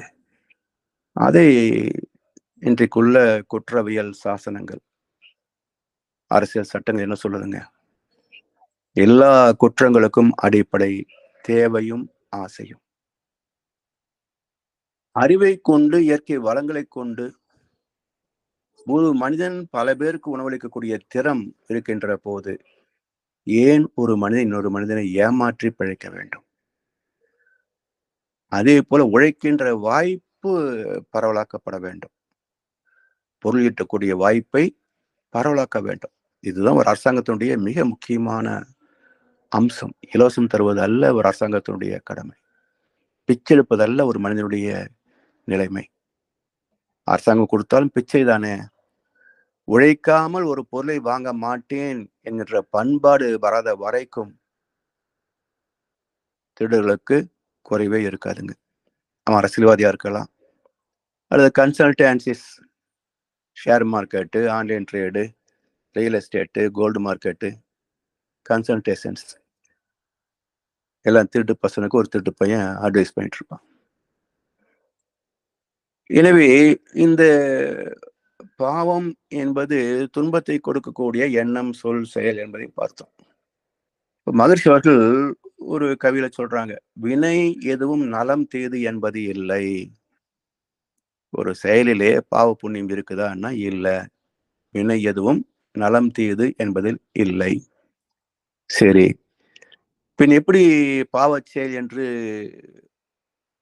குறிப்பிடப்படுகிறது, அடையாளம் காணப்படுகிறது? டெஃபினிஷன் என்ன என்றால், விளைவும் அதனை ஆற்றுபவர் நோக்கம் கொண்டே. விளைவும் அதனை ஆற்றுபவர் நோக்கம் கொண்டே. இப்போ உயிர் கொலை செய்வது பாவம், தண்டனைக்குரியது. ஒரு சின்ன குழந்தை பசிக்கு அழுகுது. அந்த குழந்தைக்கு உணவு தர வேண்டுமே என்று இன்னொரு குழந்தை அறியாமையிலேயே தன்னிடத்துல இருந்து அல்வாவை கொடுத்துருச்சு. அந்த குழந்தை நோய்வாய்ப்பட்டு செத்து போச்சுன்னு வச்சுங்களேன். அல்வாவோ இல்ல வேற ஏதோ பொருளோ. இப்ப அந்த குழந்தை குற்றவாளின்னு சொல்ல முடியுமா? என் நோக்கம் என்ன? அது கொல்லணும்னு உணவு கொடுக்கல. அது அழுகதே தன்னிடத்தில் இருக்கிற பொருளை கொடுக்கலாம்னு சொல்லி எங்கேயோ பக்கத்துல இருந்து எடுத்து கொடுத்தது. அது விஷம் கலந்ததாகவோ அல்லது கெட்டு போனதாக இருந்தது. இந்த குழந்தைக்கு உயிர் போச்சு. இப்படி நோக்கம் என்ன? உதவி செய்தது அவ்வளவுதான். விளைவு அது தெரியாது. அப்ப அறியாமல் செய்த குற்றங்கள் மன்னிக்கப்படுகின்றன. இது சட்டத்திலேயே இருக்கு. ஆனா உனக்கு இந்த பிரியாணி போடுறேன்னு சொல்லி மக்களை கூட்டிட்டு போய் அவனுக்கு குடிக்கிறதுக்கு கொடுத்து பிரியாணி போட்டு அவன் ஓட்டு போட வச்சு, அந்த ஓட்டு தனக்குன்னு போட வச்சு, அதன் பிறகு 5 வருஷம் அவனை ஏமாற்றி திருடினால் இதுக்கு என்ன விளைவு? என்ன தண்டனை? சட்டம் ஏன் அப்படி இல்ல?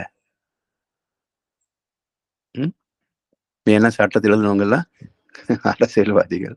அவன் எப்படி தனக்குத்தானே ஆப்பு வச்சுக்குவானா? அதனால தனக்கு பாதுகாப்பான சட்டத்தை எழுதி வச்சுக்குவான். உண்மையிலேயே ஒரு அற்புதமான கருத்துங்க. ஏன்னா தமிழ் திரைப்படங்களிலே நல்ல கருத்துக்களே வராது பெரும்பாலும். தெலுங்கு படங்களிலே புதிய புதிய சிந்தனைகள் எல்லாம் வரும். அதுல ஒரு திரைப்படத்திலே நான் பார்த்த வியந்து போன ஒரு ஒரு காட்சி என்னன்னா,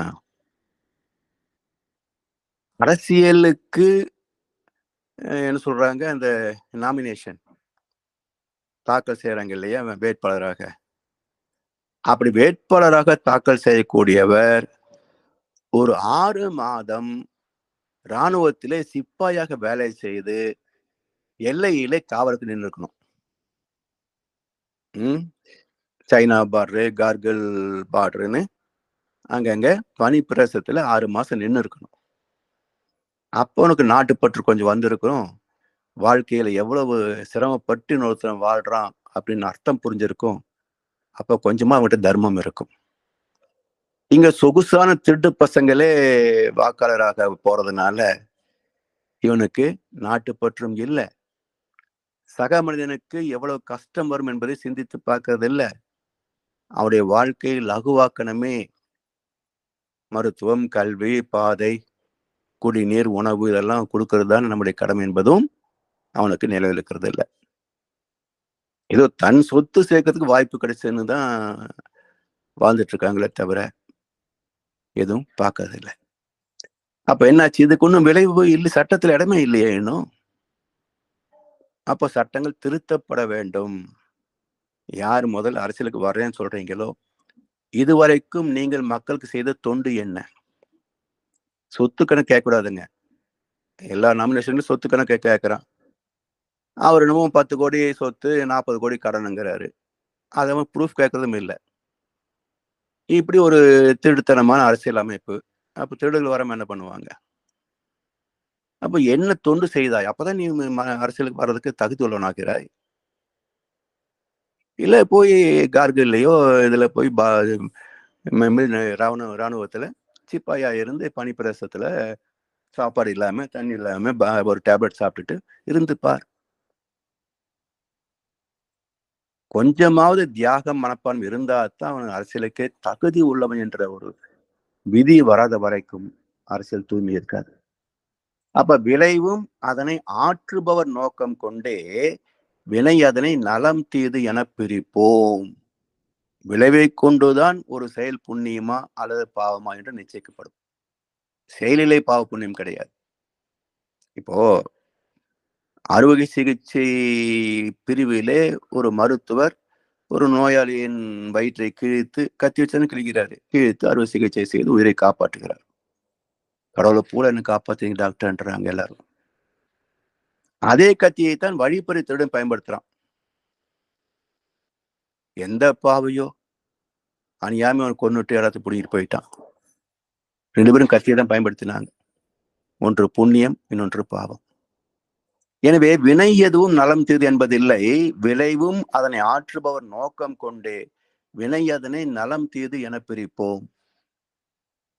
விழிப்புடனே எண்ணம் எழும்போதே தேர்வோம்.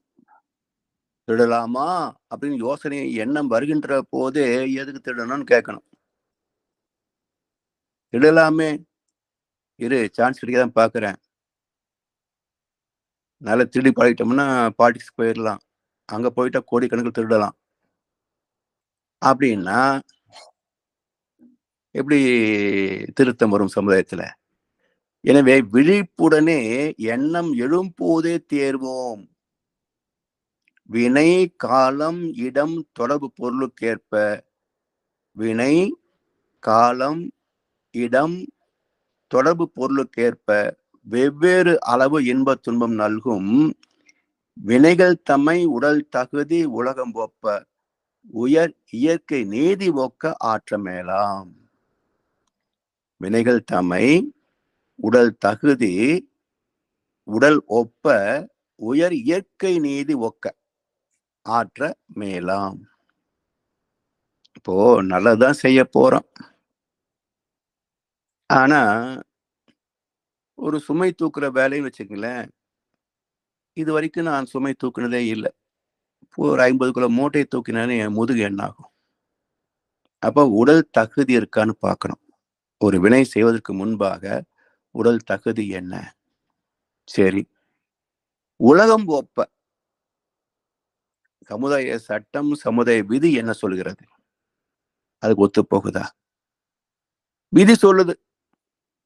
நிரூபிக்காதவரை நீ யோகியன்தான்.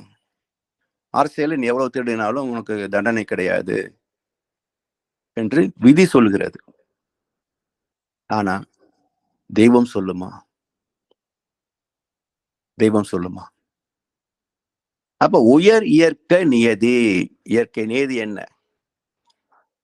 திருடுப்பா, சட்டம் ஒண்ணும் பண்ணாது, நீதிபதி பயந்துக்குவாரு, நீ இஷ்டம் போல எல்லாம் பண்ணலாம்ப்பா, பண்ணு. ஆனா திடீர்னு ஏதோ ஒரு பூகம்பமோ நிலநடுக்கமோ வரும். அவங்க இருக்கிற 3.4 ஏக்கர் பங்களாவும் மண்ணுக்குள்ள புதைஞ்சு போகும். குடும்பத்தோட போயாச்சு. இப்ப யார் இதை காப்பாத்த முடியும் சொல்லுங்க? இல்ல 3 தலைமுறை மக்களை ஏமாத்தியே இப்படியே சம்பாதிச்சாச்சு. 3வது தலைமுறை மகனுக்கு ஆண்மை இல்லை, குழந்தையே பிறக்கல. சொத்துல யாருக்கு போகும் அடுத்து?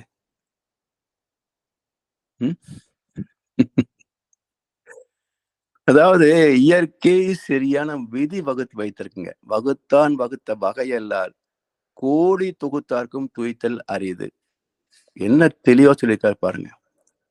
நீ எவ்வளவு அனுபவிக்கணும்ன்றத நான் தான் முடிவு செய்வேன். நீ உன்னுடைய புத்திசாலித்தனத்தை பயன்படுத்தி, அதிகாரத்தை பயன்படுத்தி நீ கோடிக்கணக்கில் சம்பாதிச்சிடலாம். ஆனா நீ எவ்வளவு அனுபவிக்கணும்ன்றத நான் தான் முடிவு செய்வேன். வகுத்தான் வகுத்த வகை அல்லால் கோடி தொகுத்தார்க்கும் துய்த்தல் அரிது. ஒரு முறை வங்கியில பணியில் இருந்தபோது, அங்க இந்த ஆடிட்டிங் டிபார்ட்மெண்ட்ல இருந்த கொஞ்ச நாள். ஒரு பெரிய செல்வந்தர், டைமண்ட் மர்ச்சன்ட். எங்க வங்கி ஊழியர்கள் எல்லாம் இந்த ஆடிட்டிங் நடந்த டைம்ல ஒரு நாள் விருந்துக்கு அழைத்திருந்தார். பெரிய டைனிங் டேபிள், வகை வகையான உணவு பதார்த்தங்கள். அவரிடத்துல ஒரு தங்க கோப்பையில ஏதோ வச்சிருந்தார். நான் எங்க ஸ்டாஃப் கேட்டாங்க, நாங்களும் இவ்வளவு சாப்பிட்றோம், என்ன நீங்க என்ன ஒண்ணுமே வச்சுக்கல? No, I can't eat anything. I can only enjoy others eating. மற்றவங்க சாப்பிட்றத பார்த்தா நான் சந்தோஷப்படணும். நான் எதுவும் சாப்பிட முடியாது. ஏன்? அத்தனை வியாதியும் இருக்கு. சரி, என்ன சாப்பிட்றீங்க? கேழ்வரகு கஞ்சி. அட, இந்த கேழ்வரகு கஞ்சி குடிக்கவா எத்தனை கோடி? வள்ளுவர் எவ்வளவு தெளிவா சொல்லியிருக்காரு பாத்தீங்களா? உனக்கு டைமண்ட் பிசினஸ், கோடிக்கணக்கான சொத்து, வரவங்களுக்கு எல்லாம் அளப்பரிய விருந்து பரிமாறக்கூடிய அளவுக்கு வசதி. ஆனா நீ சாப்பிடுவதோ கேழ்வரகு கஞ்சி. வகுத்தான் வகுத்த வகையல்லால் கோடி தொகுத்தார்க்கும் துய்த்தல் அரிது. இதுதான் உனக்கு நான் விதித்தது, கேழ்வரகு கஞ்சி. எவ்வளவு சம்பாதிச்சாலும், எவ்வளவு சமையல்காரன் வச்சு சமைச்சாலும் சாப்பிட்றதுக்கு அறுத்தவன் தான், நீ இல்லை. அப்போ இந்த கேழ்வரகு கஞ்சிக்கு ஆசைப்பட்டாய் பாலகுமாரா? இந்த புத்தி முதலே வந்திருந்தா ஏய்ச்சி பிழைப்பாமா? சொல்லுங்க. எதுக்கு சம்பாதிக்கிறோம்? அனுபவிக்கத்தானே. பணத்தை மட்டும் கொடுத்து சாப்பிடறதுக்கு ஒண்ணுமே இல்லை, உறவும் நட்பும் இல்லை என்றால் எங்கே? இதெல்லாம் புரிஞ்சுக்கிட்டா தாங்க பாவத்திலிருந்து நம்ம விடுதலை பெற முடியும். சும்மா ஏதோ பாவம் பாவம் பாவம்னு ஒரு 3 எழுத்துக்கள் ஒரு வார்த்தை சொல்லிட்டு போனோம்னா உரைக்காது நமக்கு. நம்ம என்ன அவ்வளவு பெரிய ஞானிகளா என்ன? ஒரு தடவை சொன்னோன்னே அப்படியே மாறி போறதுக்கு.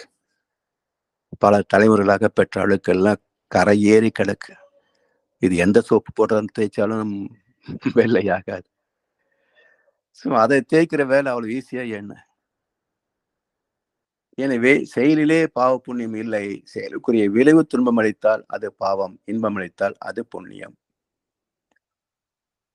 சரி, இப்போ இந்த பாவத்திற்கு என்ன தண்டனை வரும், இது யார் சொன்னாங்க என்பதை பற்றிய விளக்கத்தை அடுத்த அமர்வில் சிந்திப்போம் என்று சொல்லி வாய்ப்பளித்த அனைவருக்கும் நன்றி பாராட்டி இந்த சிந்தனை நிறைவு செய்கின்றோம். வாழ்களமுடன், வாழ்களமுடன், வாழ்க வையகம்.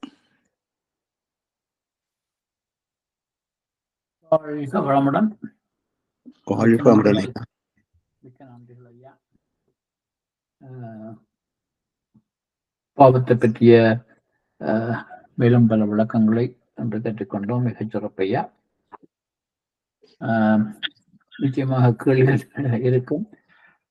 இப்போ ஆண்டவர்களுடைய கேள்வி பதில் பகுதிக்கு செல்வோம். ஐயாவிடம் ஒரு கேள்விகளை கேட்க விரும்புவர்கள் கைகளை உயர்த்தி கேட்கலாம்.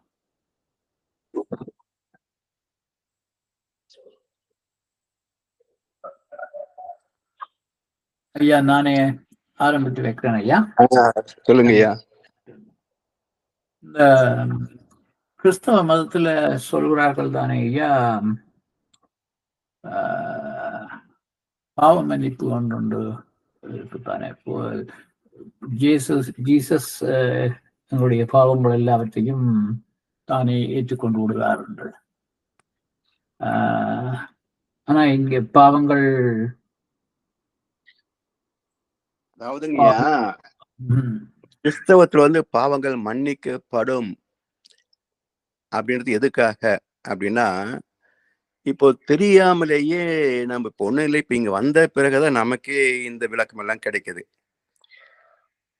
பிறந்த காலத்திலிருந்து அறியாமல் செய்ததெல்லாம் இருக்குமே. அல்லது தேவையின் காரணமாக செய்ததும் இருக்குமே. இல்லையா? அப்ப என்ன ஒரு ஆறுதல் தேவையா இருக்கு. ஐயோ! இதெல்லாம் செய்துட்டேனேன்னு வருந்திக் கொண்டே இருந்தால் மாற்றம் எப்படி வரும்? அப்ப இது எதுக்குன்னா, ஒரு ஆறுதலுக்காக சொல்வது. சரி, இதுவரைக்கும் செய்துட்டீங்களா? விடுங்க. அதெல்லாம் ஆண்டவன் மன்னிச்சுருவான். இனி மேற்கொண்டு நீங்க ஒண்ணு செய்யாதீங்க. அதாவது அதே பைபிள்ல ஒரு நோய்வாய்ப்பட்ட ஒரு பெண்மணி வந்து இயேசுவினிடத்துல வர்றார். அந்த நோய் நீங்கணுமே அப்படின்றதுக்காக வர்றாங்க. அப்போ இயேசு சொல்வார், "நீ சொஸ்தமானாய். மேற்கொண்டு துன்பம் வாராதபடிக்கு நீ பாவம் செய்யாதிருப்பாயாக." இதுவும் பைபிள் வசனம் தான். இப்ப என்னுடைய தவசக்தியை வச்சு உனக்கு நோயை குணமாக்கிட்டேன். இப்படியே நான் தினமும் செய்துட்டு இருப்பேனா? எப்போ செய்வேனா? இல்ல. நீ ஏற்கனவே செய்த, அறியாமல் செய்ததை நான் நீக்கிவிட்டேன். மேற்கொண்டு துன்பம் வாராதபடிக்கு நீ பாவம் செய்யாதிருப்பாயாக. இது ஒரு வசனம். இன்னொன்னு, பரிசுத்தாவிக்கு விரோதமாக பேசினால் அது அவனுக்கு இம்மையிலும் மறுமையிலும் மன்னிக்கப்படுவது இல்லை. இதுவும் பைபிள் வசனம் தான். அப்போ இதை மட்டுமே நம்ம சாதகமா எடுத்துக்கிட்டு, நான் திங்கள் முதல் சனி வரைக்கும் பாவம் செய்வேன், ஞாயிற்றுக்கிழமை அன்னைக்கு போய் பாவ மன்னிப்பு கேட்டுருவேன் அப்படின்னா, இயேசுபிரான் மன்னிப்பாரா ஒவ்வொரு ஞாயிற்றுக்கிழமையும்? இல்லைங்களே. ஸோ இந்த மன்னிப்பு என்பது ஒரு மன ஆறுதலுக்காக சொல்லப்பட்டது. மன்னிப்பு கிடையாது.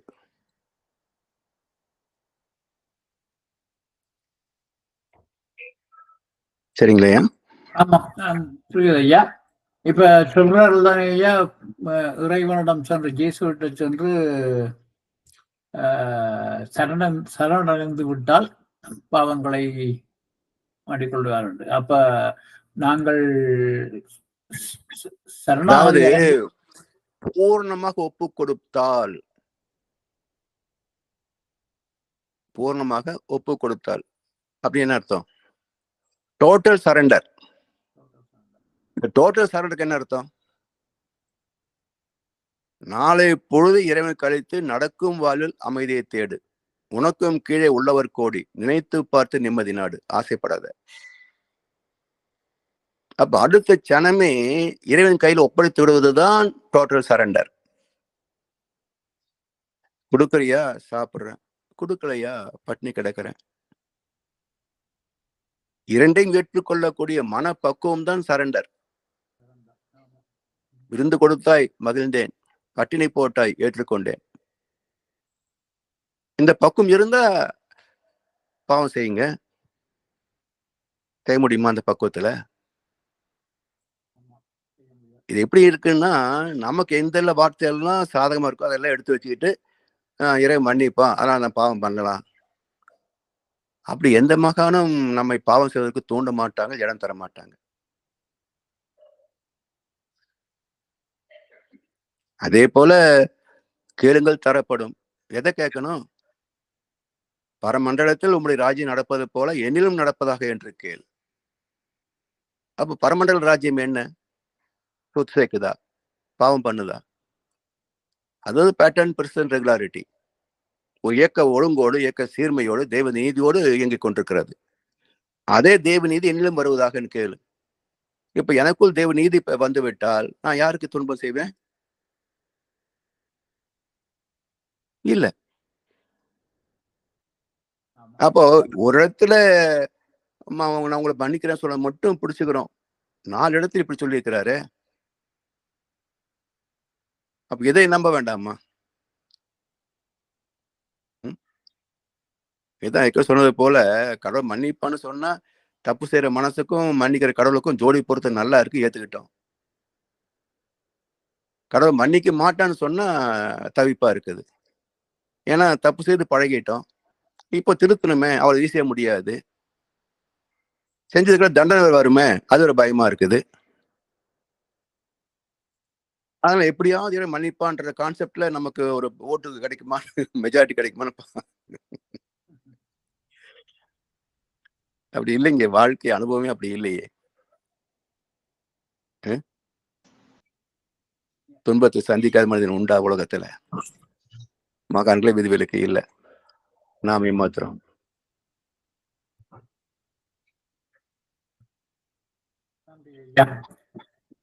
நான் இதே கேட்டுறான்டா ஐயா. கிட்டத்தட்ட 40 வருடங்களுக்கு முன்னர் நான் கனடாவுக்கு வந்த போது என்னை மதம் மாற்றுவதற்கு முயற்சித்தார்கள். அதிலே ஒரு தடவை என்னிடம் வந்து, உங்களை சமயத்திலே பாவம் புண்ணியம் கணக்கு பார்த்து உங்களுக்கு பாவம் செய்திருந்தால் நீங்கள் தண்டனையை அனுபவித்தே ஆக வேண்டும். ஆனால் எங்கள் மதத்திலே நீங்கள் இயேசுவட்டை உங்களை ஒப்படைத்து விட்டீர்கள் என்றால் அன்புதான் என்றும் நிலைக்கும், இறைவன் எப்பொழுதும் அன்பானவர், உங்களுக்கு நல்ல வாழ்வு கிடைக்கும். அதாவதுங்கய்யா, இப்போ இறைவன் தண்டிப்பான்றத வந்து எந்த மதத்தில் உள்ளவங்க சொல்றது இல்லை இல்லைங்களா? ஆனா அடுத்த மதத்துக்கு போற போது அங்க தண்டிக்கிறது இல்ல, இங்க தண்டிப்பாங்க, இங்க வந்து மன்னிப்பாங்க, அங்க தண்டிப்பாங்க அப்படின்னு சொல்லி ஆள் எடுக்கிறது. இப்போ இங்க எடுத்துங்களேன், இந்து மதத்தை எடுத்துக்கோங்க. இந்து மதத்துல எல்லாம் மன்னிப்பார்னு சொல்றாங்க. இவர் வந்து கிறிஸ்துவ அன்பரையோ இஸ்லாம் அன்பரையோ போய் மதமாற்றம் செய்யணும்னு நான் விரும்ப வச்சுங்களேன், அவர்னு சொல்லுவாரு, பாருங்க உங்க இதுல வந்து இப்படி எல்லாம் சொல்லியிருக்கு மன்னிக்கப்படுவதில்லைன்னு, ஆனா எங்க கடவுள் மன்னிச்சிருவார் வாங்க. நீங்க எல்லா மதத்திலும் இதே கான்செப்ட் தான். அங்க உள்ள வந்து மன்னிக்கிறது இல்லைன்றது இருக்கும், ஆனா மன்னிப்பானையும் சொல்லி தெரியவான். அடுத்த மதத்திட்ட போகும்போது மதத்துல இல்லையாம்பான். இது என்னன்னா, வியாபாரி என் கடை விற்கிறது நல்ல பொருள் சொல்லுவான் பாருங்க, அது மாதிரிதான். நீங்க இங்க இப்போ தமிழ்நாட்டுல எந்த தங்க கடையிலையும் அவன் நகையை திருப்பி பணம் கொடுத்து வாங்குறது இல்லைங்க. ஏன் உங்க நகை தானே கேட்டா கூட, இல்ல நாங்க வந்து விற்கிறது மட்டும்தான் வாங்குறது இல்லை, வேணா மாத்திக்கிங்க அப்படிம்பாங்க. இது யாரு வகுத்த சட்டம்? இது யாரு கிட்ட இந்த சட்டம் போட்டீங்க? உங்ககிட்ட விற்க வாங்க வர்றோம், அது திரும்ப விற்க வந்தா மட்டும் ஏன் காசு தர மாட்டீங்க? அது தனியா இப்போ ஆர் கோல்டு என்னென்னவோ பெஸ்ட் மணி கோல்டுன்னு இப்படி வாங்குறதுக்குன்னு தனி ஒரு கடை போட்டானுங்க. அங்க போனா என்ன பண்றான், இந்த தங்கத்தை தூக்கி ஆசிட்ல போடுறான், சுத்த தங்கம் வாங்கிக்கிறான். இப்ப வாங்கினதுக்கு வித்ததுக்கு எவ்வளவு லாஸ்ன்னு கணக்கு பாருங்க. இது எவ்வளவு பெரிய கேப் மாதிரி தங்கம் தெரியுங்களா? தங்க வியாபாரமே சரியான திருட்டு வியாபாரம் அது. அதெல்லாம் முழு பக்க விளம்பரம் போடுறாங்க. காசு இல்லாம முழு பக்க விளம்பரம் போட முடியுமா? இல்ல வெறும் 50 ரூபா 100 ரூபா லாபம் பார்த்து மட்டும் ஏசி ஹால் வச்சு அத்தனை பேர் வேலை வைக்க முடியுமா? இதெல்லாம் எத்தனை பேருக்கு தெரியுங்க?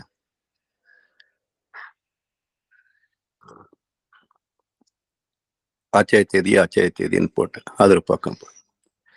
முட்டாள் ஜனங்கள் ஐயா, சொன்னாலும் கேட்க மாட்டாங்க, சிந்திச்சுன்னு பார்க்க மாட்டாங்க.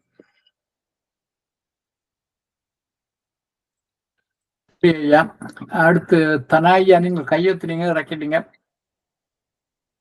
வாழ்க வளமுடன் ஐயா. வாழ்க வளமுடன் ஐயா, சொல்லுங்கள்.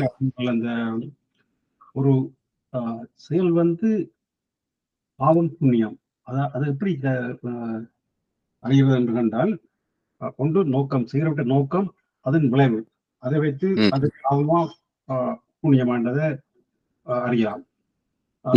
அதை வைத்து பார்க்கும் பொழுது ஏன் கேட்கணும்னு சொன்னா, எனக்கு ஒரு கொஞ்ச காலத்துக்கு எப்ப தெரியல, அது ஞாபகம் ஒரு கேஸ் உண்டு. யுஎஸ்ஏல ஒருவர் ஒரு பிள்ளைய மகளை கற்பழிக்க போகும் பொழுது அதை தகப்பன் கண்டு அவர் வந்து பக்கத்துல இருந்த ஒரு இரும்பு தடியோ இரும்பு பொருளாக எடுத்து அவனுக்கு அடிச்சு அவன் அதுல வந்துட்டான். அது மன்னிக்கப்படும். அப்ப அது வந்து சட்டத்துல மன்னிக்கப்பட்டது. ஆனால் தெய்வ நீதியின்படி பார்க்கும் போது ஐயா அது மன்னிக்கப்படுமா? ஏன்னா இந்த இடத்துல வந்து அதர்மத்தை அழிக்கின்ற செயல் தர்மம் தானே. சரி, ஆமா. அதர்மத்தை அழிக்கின்ற செயல் தர்மம் தானே. ம். அதனால ஒரு மோசமானவனை இப்போ சட்டத்துல எடுத்துக்கொள்ளுங்களேன், தூக்கு தண்டனை கொடுக்குறாரு ஜட்ஜு. இப்போ ஜட்ஜுக்கு அந்த பாவம் போகுமா? இல்ல. இல்லைங்களா? அதே போல தந்தை நீதிபதி ஸ்தானத்தில் இருக்கிறார். இப்போ மகளை காப்பாற்றுவதா அல்லது அந்த தீயவனை பாதுகாப்பதா? எது முக்கியம்? அப்ப நல்லவரை காப்பாற்றுவதற்காக தீயவர்களை அழிப்பேன் என்பதுதானே தர்மம். அதனால சட்டத்திலே அது வந்து மன்னிக்கப்படுகிறது. ஏன்னா நோக்கம் சரியானது.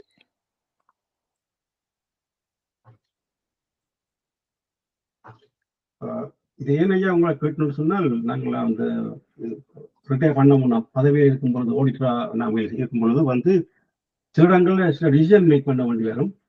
அப்படி வரும் பொழுது ஒரு கருத்துல நான் முக்கியம் பார்க்கறது வந்து அது ஒரு நியாயமா.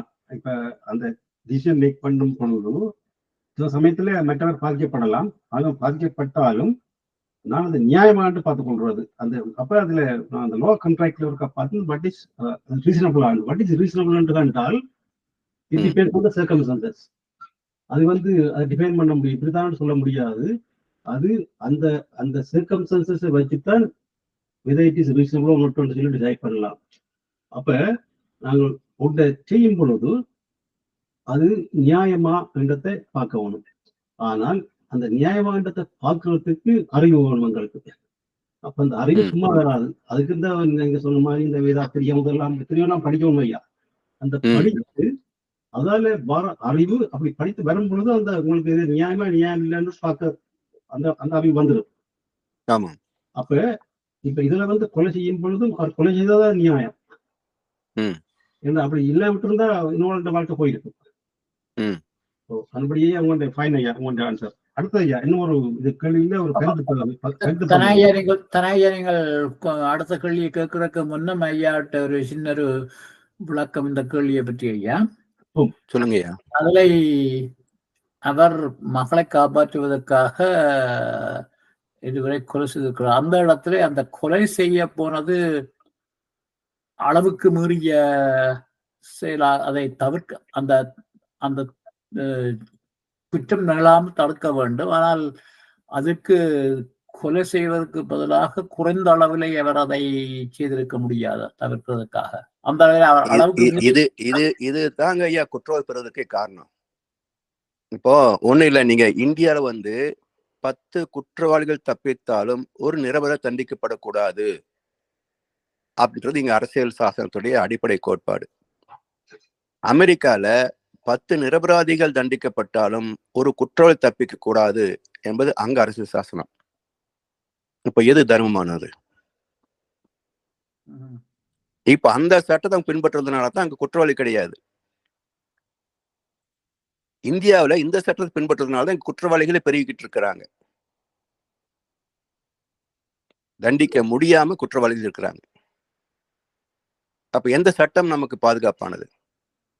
அது மட்டும் இல்லைங்க ஐயா, சமீபத்துல இங்க உச்ச நீதிமன்றம், சுப்ரீம் கோர்ட்,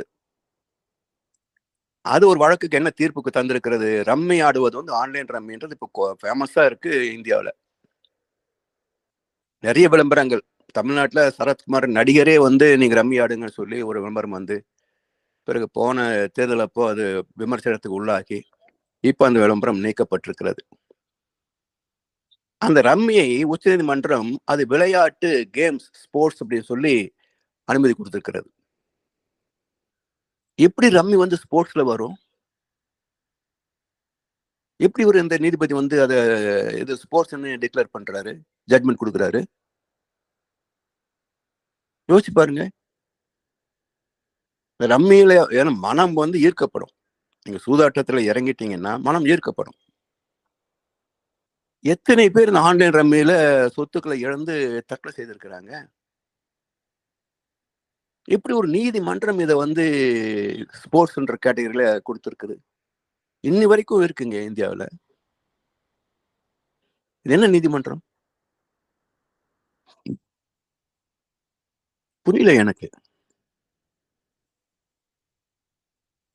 அதான் சூது என்பதே சூது என்றால் அதை விளக்க வேண்டியது தானே. ஸ்போர்ட்ஸ் அப்படின்னா திறமை வைத்து ஆடணும், அது பேர் தான் ஸ்போர்ட்ஸ்.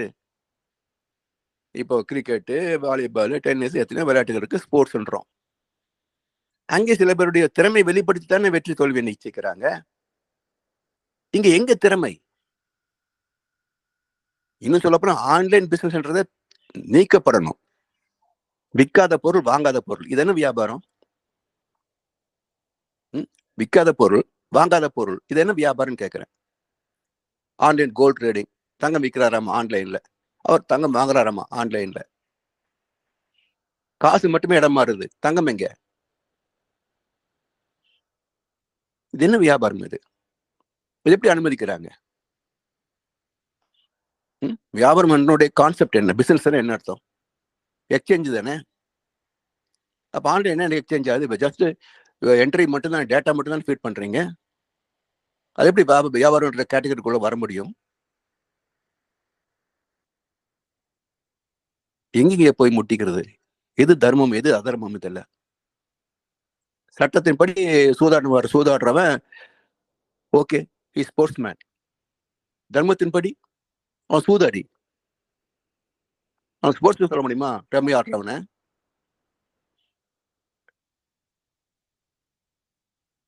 எல்லாம் சட்டத்தை படிச்ச மேதாவிகள் தாங்க இதை தீர்ப்பு சொல்லியிருக்கிறாங்க. புரியலையே. இது போலத்தாங்க. அதான் சாமி ஒரு 6 சாமி சொல்லிட்டார். தனக்கோ பிறருக்கோ, தற்காலத்திலேயோ பிற்காலத்திலேயோ, உடலுக்கோ மனதுக்கோ நன்மை தந்தால் புண்ணியம், துன்பம் தந்தால் பாவம். இதுதான் சுப்ரீம் ஜட்ஜ்மெண்ட். இதெல்லாம் நீதிபதிகளுக்கு இந்த சட்டத்தை படிச்சாங்கன்னா அப்ப அவங்க தெளிவாயிருவாங்க, எந்த தீர்ப்பை கொடுக்கணும்ன்றது தெளிவாயிருவாங்க. அவங்க ஈபிகோ சட்டம் மட்டும்தான் படிச்சாங்க, இந்த சட்டத்தை படிக்கலையே.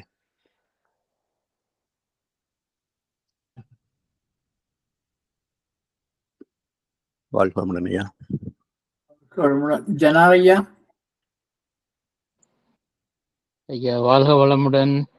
வாழ்வாமுடனையா சொல்லுங்க. இந்த நான் கேட்கிற கேள்விக்கு உங்களோட பதில் வர நிகழ்ச்சியில வரப்போகுதுன்னு சொல்லி சொன்னா நீங்க அதுக்கு பதில் அளிக்க தேவையில்லை.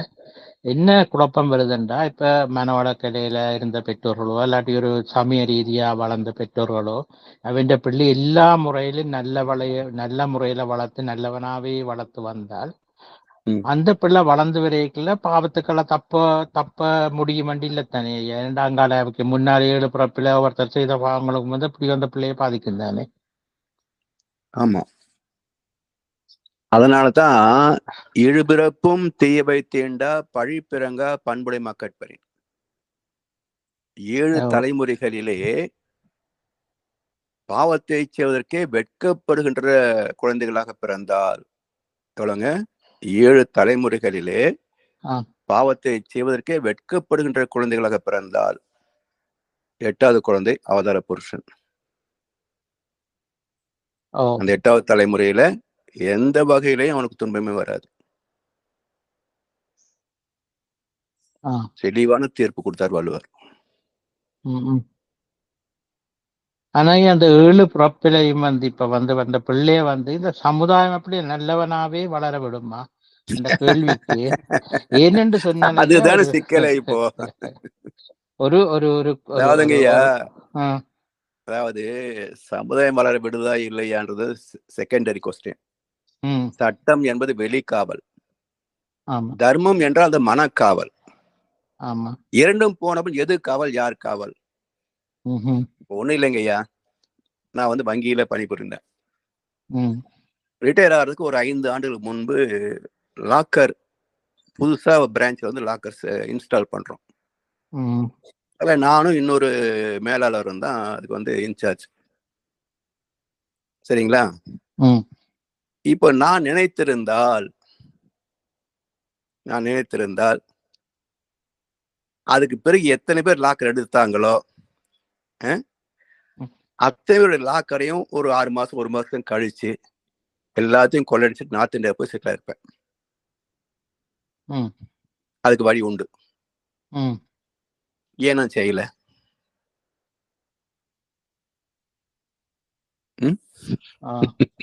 அது நீதிக்கு புறம்பானது இல்லை என்ற மனசாட்சி தர்மம் என்றால் அது இருக்கிறபடியா மனக்காவல். தர்மம். எனக்கு ஆசை இல்லை. ஆசை ஆமா. இருந்திருந்தா செய்திருப்பேன். ஆமா. ம்? ம். கோடிக்கணக்கில் ஒரு ஆடம்பரமா வாழ்க்கை வாழணும் ஆசை இருந்திருந்தா, ம்ஹும். ஏன்னா நான் ஏற்கனவே நாட்டில் இருந்தவன் வேற. ம்ஹும். பாதுகாப்பாக எஸ்கேப் ஆகுறதுக்கு எனக்கு தெரியும். ம்ஹும். தமிழ்நாடு போலீஸ் பிடிக்க முடியாத அளவுக்கு பாதுகாப்பாக எஸ்கேப் ஆகவும் எனக்கு தெரியும். ம். ஏன் செய்யல? ம். இதுதான் தர்மம் என்றால் அது மனக்காவல். மனக்காவல். இல்லையே அது ஒரு இருந்து வச்சுங்களேன், எந்த சூழ்நிலையிலையும் வந்து தவறு செய்ய மாட்டோம். ஆமா ஆமா.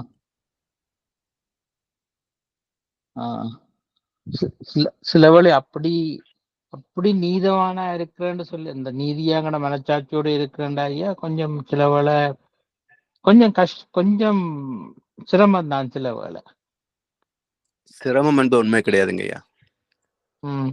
அதாவது இப்போ பசி சிரமம் அப்படின்னு நினைக்கிறோம். அன்றாட பிழைப்புக்கே வழி இல்லாதவனுக்கு பசி சிரமமா? பழகி போன ஒண்ணு. ஸோ வாழ்க்கை லகுவானது சிரமமானது என்பது எல்லாமே மனசை பொறுத்ததுதான். ஸோ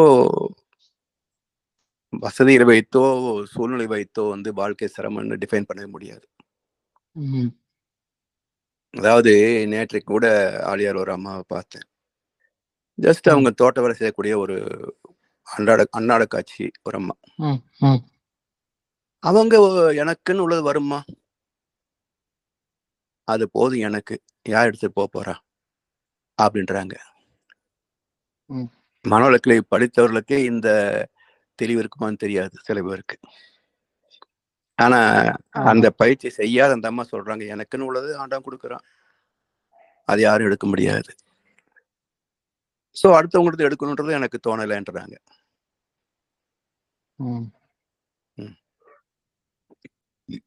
சமயத்துல 5000 கோடி செலவு பண்ற அம்பானியே வந்து இப்போ அந்த மொபைலுக்கு டேரிஃப் சேஞ்ச் பண்ணி மக்கள் இடத்துல இருந்து இன்னும் சம்பாதிக்கணும்னு எதிர்பார்க்கிறாரு.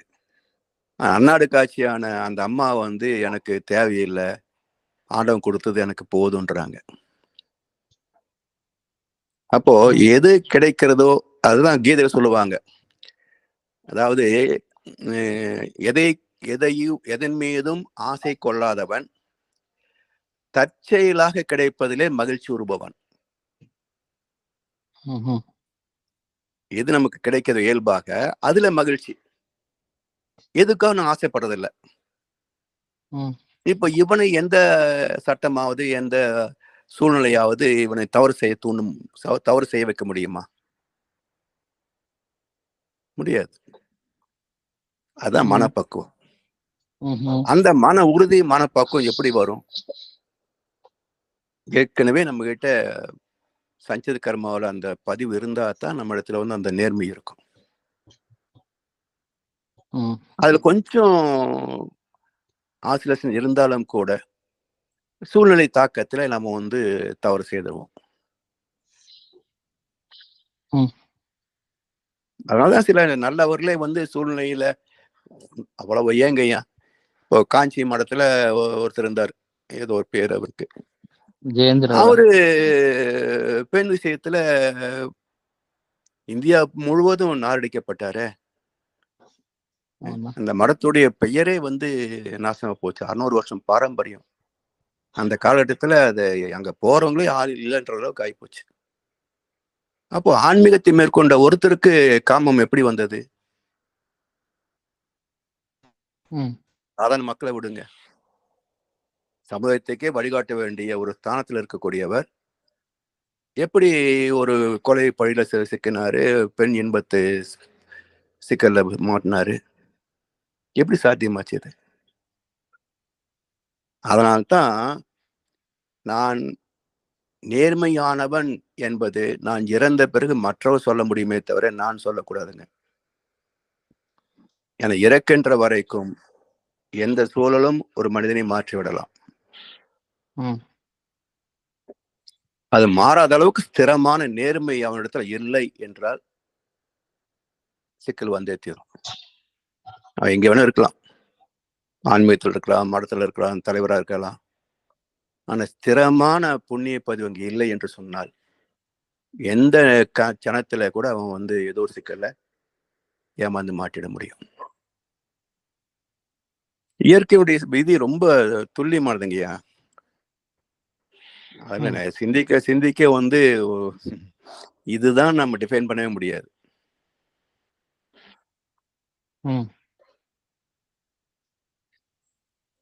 இந்த சமுதாயம் வளர விடுமாண்டு நான் கேட்ட சமுதாயத்தை நீங்க சார்ந்தீங்கன்னா என்றைக்குமே நீங்க நல்லவனா வாழ முடியாதுங்கய்யா. ஏன்னா சமுதாயத்தில் எப்போதும் திருடர்களே அதிகம், குற்றவாளிகளே அதிகம். ஆமா. அப்போ நீங்க மனசைத்தான் கட்டுப்படுத்தி அதுல இருந்து விலகி நிக்கணுமே தவிர, சமுதாயத்தை சார்ந்தீங்கன்னா ஏமாறுவதும் ஏமாற்றுவதும் தான் வாழ்க்கை. சான்ஸ் கிடைச்சா ஏமாந்துட்டே கவலைப்படாத. இதுதான் பிரின்சிபிள் இப்போ.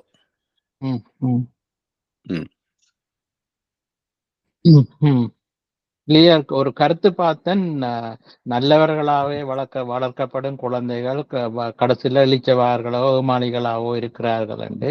அதனால கொஞ்சம் பொத பண்ணிச்சு, சரியா பிள்ளையா அந்த சமுதாயம் தானே.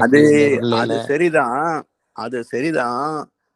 இப்போ போலீஸ்காரருக்கு திருடர்கள் எப்படி எல்லாம் திருடுவாங்கன்னு தெரியும். ஆமா ஆமா. ஆனா போலீஸ்கார் திருட மாட்டாரு. ஆமா. அதுபோல் நல்லவர்கள் என்றால் கெட்ட தெரிஞ்சுக்காம இருக்கிறது அர்த்தம் இல்லை. ரெண்டையும் தெரிஞ்சுக்கணும். ரெண்டையும் தெரிஞ்சுக்கிட்டு எது நமக்கு பாதுகாப்பானது, எது நமக்கு நல்லது என்று தேர்ந்தெடுத்து செய்கின்ற அறிவு. ஒரு நெல் பயிரே பூமியில எல்லா சத்தும் இருக்கு. கோதுமைக்கானது, கடுகுக்கானது எல்லாமே பூமியில இருக்கு. ஆனா நெல் பயிர் எல்லாத்தையும் அடையாளம் கண்டுகிட்டு அதுல எனக்கு என்ன வேணுமோ அதை மட்டும் ஈர்த்து தன்வசப்படுத்தி நெல்லாக மாறுது. இதுதான் இயற்கை. கக்னிஷன், டிஸ்கிரிமினேஷன், எக்ஸ்பீரியன்ஸ், என்ஜாய்மெண்ட். அப்ப ரெண்டையும் தெரிஞ்சுக்கணும். கக்னிஷன், இது தப்பு இது சரி தெரிஞ்சுக்கணும். ஆனா எதை செய்வது? சரியானதை மட்டுமே செய்வேன். ஏன்? இதுல சிக்கல் இருக்கு, இதுல சிக்கல் இல்லை. நீ குழந்தைகளை வளர்க்கின்ற போது ரெண்டையும் சொல்லி கொடுக்கணும். உலகத்துல எது இருக்குதோ ரெண்டையும் சொல்லி கொடுக்கணும். எது நல்லது, பாதுகாப்பானது, சுகாதாரமானது அதையும் சொல்லி கொடுக்கணும். இப்போ நீங்க அமெரிக்கா போன்ற நாடுகளில அந்த 13-14 வயது வருகின்ற போது அங்க செக்ஷுவல் எஜுகேஷன் எல்லாருக்கும் கொடுக்கப்படுது. அப்ப உடனே அவங்க தப்பு பண்ணிடுறாங்களா? இன்னும் சொல்ல போனா இன்னைக்கு இந்தியாவில் தான் தப்பு அதிகமா நடக்குது. இந்தியாவில தான் இன்னைக்கு கற்பு பேசுறாங்களே தவிர இன்னைக்கு இளைய தலைமுறைகள்ல அதிகமா தவறு பண்றது இந்தியாவில தான், அமெரிக்கா இல்ல.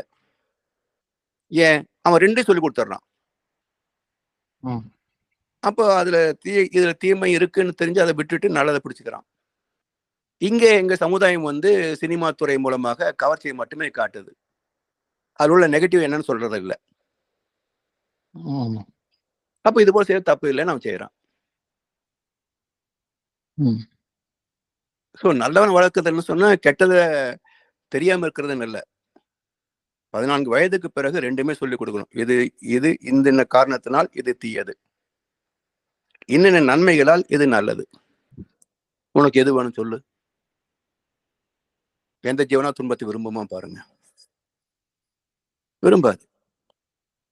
அவன் பாலியல் கல்வியை சொல்லி கொடுத்துட்றான். இப்படி போனீங்கன்னா உங்களுக்கு பாலியல் டிசீஸ் வரும், நோய் வரும், இது பாதுகாப்பானது, ரெண்டையும் சொல்லி கொடுத்துட்றாங்க.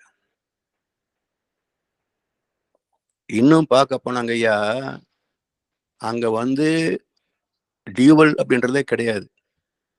இப்போ ஒரு படிக்கிற காலத்திலேயோ வேலை செய்யற இடத்துலயோ ஒரு ஆண் ஒரு பெண் நட்பு கொள்றாங்க, இல்ல திருமணம் செய்து கொள்றாங்க அப்படின்னா சமயத்து இன்னொரு ஒரு ஒரு உறவுக்கான வாய்ப்பு கிடைக்கிற போது அதை தவறிட்டாங்கன்னு இதை டைவர்ஸ் பண்ணிட்டு அங்க போயிடுறாங்க. கள்ளத்தனம் வச்சுக்கிறது இல்லை. இங்க கற்பு பேசுற இங்கதான் கள்ளத்தனம் அதிகமா இருக்குது. ம். நிதர்சனம் யோசிச்சு பார்க்கணுங்க. அதனால குழந்தைகளுக்கு நல்லது கெட்டது ரெண்டும் கற்றுக் கொடுத்து நல்லதுல இருக்க வைக்கணும். தீவை தீய பயத்தலால் தீவை தீனும் அஞ்சப்படும் சொல்லிக் கொடுக்கணும். ஆமா ஐயா. கெட்டதுன்னு தெரியலன்னு ஏமாந்துருவானு இல்ல. ஆமா, உண்மை இல்லைங்களா?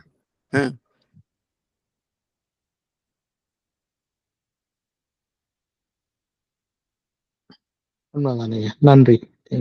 நன்றி. வாழ்க வளமுடன். வாழ்க வளமுடன். ஐயா எனக்கு ஒரு கேள்வி. சிவையாக போறீங்களோ? இல்ல, நீங்க போங்க, நீங்க கேளுங்க, நீங்க கேளுங்க. ஐயா என்னன்னு சொன்னால், அந்த சிவாயா கடைசியா கேட்ட கேள்விக்கு உங்களுடைய பதில் சுருக்கமான பதில் எப்படின்னு சொன்னால், அந்த மாதிரி சொன்னது, அதாவது வந்து எனக்கோ பிறருக்கோ தற்காலத்திலேயோ பிற்காலத்திலேயோ இப்போ அந்த சுகம் பெறாத சொல் செயல் எல்லாம் வந்து நல்ல செயலா இருக்கும், மற்றவையெல்லாம் தீய செயல் என்று சொல்லி ஸ்ட்ரிக்டா வைத்து பார்க்கக்கூடாது. நான் என்ன சொன்னா, இதெல்லாம் அந்த இந்த கேட்ட நாள்ல துவக்கம் இதை பற்றி ஒவ்வொரு கேள்விகள் எல்லாம் போட்டு அதுக்கு விளக்கம் கொடுக்க பார்த்தா திருப்தியான விளக்கம் கிடைக்க இல்லை.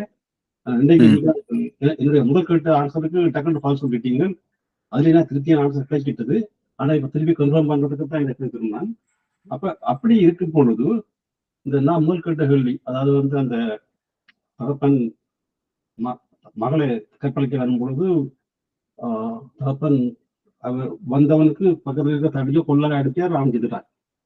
அது சொல்ல உடனே நீங்கள் டக்குன்னு சொல்லிட்டீங்க, அது சரி என்று சொல்லி. அது கேட்டது சரியான சந்தோஷம் என்னன்னா, என்னுடைய பதிலும் அதான் இருந்தது. ஆனால் மகரிஷி சொன்னதை வச்சு பார்க்கும் பொழுது அந்த அவன் செத்து போனாங்க, அவன் கொள்ளை அவனுக்கு தீமைதானே அது. மற்றவனும் தனக்கோ பிரேரணை எடுக்கும் பொழுது அந்த செய்த செயல் வந்து அவனுக்கு தீமை தானே முடிந்தது. அப்படி அவனுக்கு தீமையாக முடிக்கும் பொழுது அது வந்து பாவச்செயல்ல போகாது. மகரிஷி பிரின்சிபிள் படி ஆகாதுங்க. ஏன்னா நீங்க நல்லதை செய்வது என்ன சொன்னா தீயதை அழிப்பதும் நல்லதுதான். ஐயா எனக்கு அது புரியுது ஐயா. என்னுடைய ஆன்சர் தான் ஃபேமான ஆன்சர் தான் ஐயா, நீங்க சொன்ன மாதிரி. ஆனால் இந்த பிரின்சிபலை வச்சு பார்க்கும் பொழுது, அதாவது வந்து தனக்கோ பிறருக்கோ தற்காலத்திலேயோ பிற்காலத்திலேயோ துன்பம் வராத சொல் செயல் எண்ணம். இப்போ இருங்க, துன்பம் வராத எண்ணம் சொல் செயல் தானே. ஆமா. இப்ப இந்த பெண்ணுக்கு துன்பம் வராத செயல் இது. ஆமா, சரியா? அது இவனுக்கு துன்பத்தை கொடுக்குது. ஆமா. இயற்கைய வந்து டெபிட் கிரெடிட் தாங்கய்யா, எடுத்தால் தான் வைக்க முடியும் இல்லைங்களா? ஒருத்தருக்கு லாபம்னா இன்னொருத்தருக்கு நட்டம் தான். ரைட் ஐயா. இப்ப நான் ஐயா அப்புறம் ஐயா அந்த ஒரு தரம் அதை பற்றி கூடிய விளக்கத்துக்கு போறேன் இல்லை. அதுக்குத்தான் உங்களுக்கு என்ன சொன்னால், அந்த தான் சொல்லுவேன் வழக்கமா சொல்லிக்க, அந்த பாவமோ புண்ணியமோ நல்லதோ கூடாதோ தற்காலத்திலேயோ பிற்காலத்திலேயோ யாருக்கும் துன்பம் வராத செயல் என்று சொல்லும். அதை ஸ்ட்ரிக்டா பார்க்கும் பொழுது அதுக்கு மேலே பெரிய விளக்கம் இருக்கு ஐயா. அதை உங்களை கேட்டேன். அந்த நீங்க விளக்கப்படுத்தி கொண்டு போகும்போதுதான் அதனுடைய விளக்கம் கூடுதலா விளங்குது ஐயா. அதை நாங்கள் அவளுக்கு கூடுதலா போகாமல் நாங்கள் அதை மாத்திரம் லிட்டரலா பார்க்கும் பொழுது ஏதோ செய்வது மாதிரி அந்த மாதிரி இருக்கு. அதுதான் அதான் ஐயா, சாமி தெளிவா கொடுத்திருக்காரு. இந்த 6 கான்செப்ட் வச்சு பாத்தீங்கன்னா நிச்சயமாக இதுக்கு மேல வந்து ஒரு விளக்கம் இருக்காதுங்கய்யா. மிக எளிமையான சாமியம் அது. ஐயா என்ன பண்றேன், இது ஒரு கருத்துன்னு சொல்லி நான் மனதில் வந்து தெரியுங்க. இந்திய சிந்தாவரையில கூடுதலாக அந்த ஏமாற்றுபவர்கள் அது அடிப்படையாக தான் கூடுதலாக இருந்தது. அப்ப நீங்க சொல்லிக்கொண்டு போகும் பொழுது எனக்கு ஒரு சிந்தனை வந்தது. என்ன சொன்னால், இந்த மதவாதிகள் எப்படி ஏமாற்றுறார்கள் அப்படின்னு சொல்லிக்கொண்டு போனீங்க. அப்ப இந்த நான் நினைக்கிறேன் சரஸ்வதி சபதம் படத்துல தருணி வந்து நாகேஸ்வரம் கடவுளுக்கு வர்றது சிவாஜி அம்மையார். அந்த கேள்வி அப்ப அவர் கடவுள் வந்து வேற தன்மைய கேள்விகள் கேட்பார். கேள்வி கேட்கும்போது ஒரு கேள்வி என்று சொன்னால், ஒன்றுபட முடியாதது எது என்னும் பொழுது அவருக்கு கடவுள் பதில் சொல்வார் என்று சொன்னால் அறிவும் பணமும் அப்படின்னு சொல்லி அதுல பதில். அப்ப அதான் சொன்னேங்க ஐயா, அதாவது தர்மம் சார்ந்து சம்பாதித்தா செல்வம் சேராது. அதுதானே ஐயா. அதான் நான் ஞாபகம் வந்தது ஐயா. அதுதான் இணைய முடியாதது அறிவும் வறுமையும். இது இணைந்தே இருப்பது அறிவும் வறுமையும். ஆமா, சேராதது செல்வமும் அறிவும். ஆமா. அப்ப அதை நான் சேர்ந்தே இருப்பது அறிவும் வறுமையும் முடியுமா? அப்ப அதை நான் கூடுதலா சிந்திச்சு பார்க்கும்போது என்ன சொன்னால், இந்த பணத்தை தேடி போறவன் எல்லாம் பணம் பணம் பணம் என்று போய் போய் போய் அவனுக்கு அறிவில்லாமே போயிடும். அப்ப அப்படி அறிவில்லாம அவனுக்கு அப்ப அறிவில்லாம இருக்கும் பொழுது அதை தட்டிச்சு தரதுக்கு மூலம் பார்த்துட்டு இருப்பார். மதவாதிகள் பாத்தீங்கன்னு சொன்னா இப்ப பூஜை செய்கிறது, அந்த அறிக்கை அதெல்லாம் வந்து அந்த மதவாதிகளுக்கு தெரியும் இவருக்கு அந்த அறிவு இல்லையே அப்படின்னு சொல்லி. அப்ப பாருங்க அதுல செயல்பட தத்துவம் இதுல என்னன்னு சொன்னா, இவன் அறிவை தேடாமல் அப்ப வாழ்க்கைன்னு சொன்னா எங்களுக்கு யதார்த்தத்தை எடுத்து பார்க்கும் பொழுது அது ஒரு மேல்தா போகணும். அது கடைசியா பாத்தீங்கன்னு சொன்னா அது என்னன்னா எல்லாம் அளவு முறை. அதுதான் வேதாத்தியத்தில் நாங்க படிக்கிறோம். அப்ப நாங்க அந்த அளவு முறை தவறி போகும் பொழுது அங்க பேலன்ஸ் எல்லாம் போயிடும். அப்ப அந்த பேலன்ஸ் எல்லாம் போகும் பொழுதுதான் மற்றவன் வந்து அட்வான்டேஜ் எடுக்கிறாங்க. சரியா ஐயா? ஆமா. இல்லையா, நீங்கள் அதை சொல்ல சொல்ல எனக்கு இந்த இது வந்துட்டு இருந்தா அந்த கருத்தை சொன்னாங்க உங்களுக்கு ஐயா. வாழ்க்கை. ஆமா, அளவு முறை மீறும் போது அது ஆட்டோமேட்டிக்கா துன்பத்துக்கு போயிடும். அதனாலதான் இயற்கை நீதிப்படி பாத்தீங்கன்னா நம்ம எதை செய்தாலும் அதுல ஒழுக்கம் இருக்கணும். தன்னுடைய எண்ணம் சொல் செயலால யாரையும் பாதிக்க கூடாது, தன்னையும் பாதிக்க கூடாது.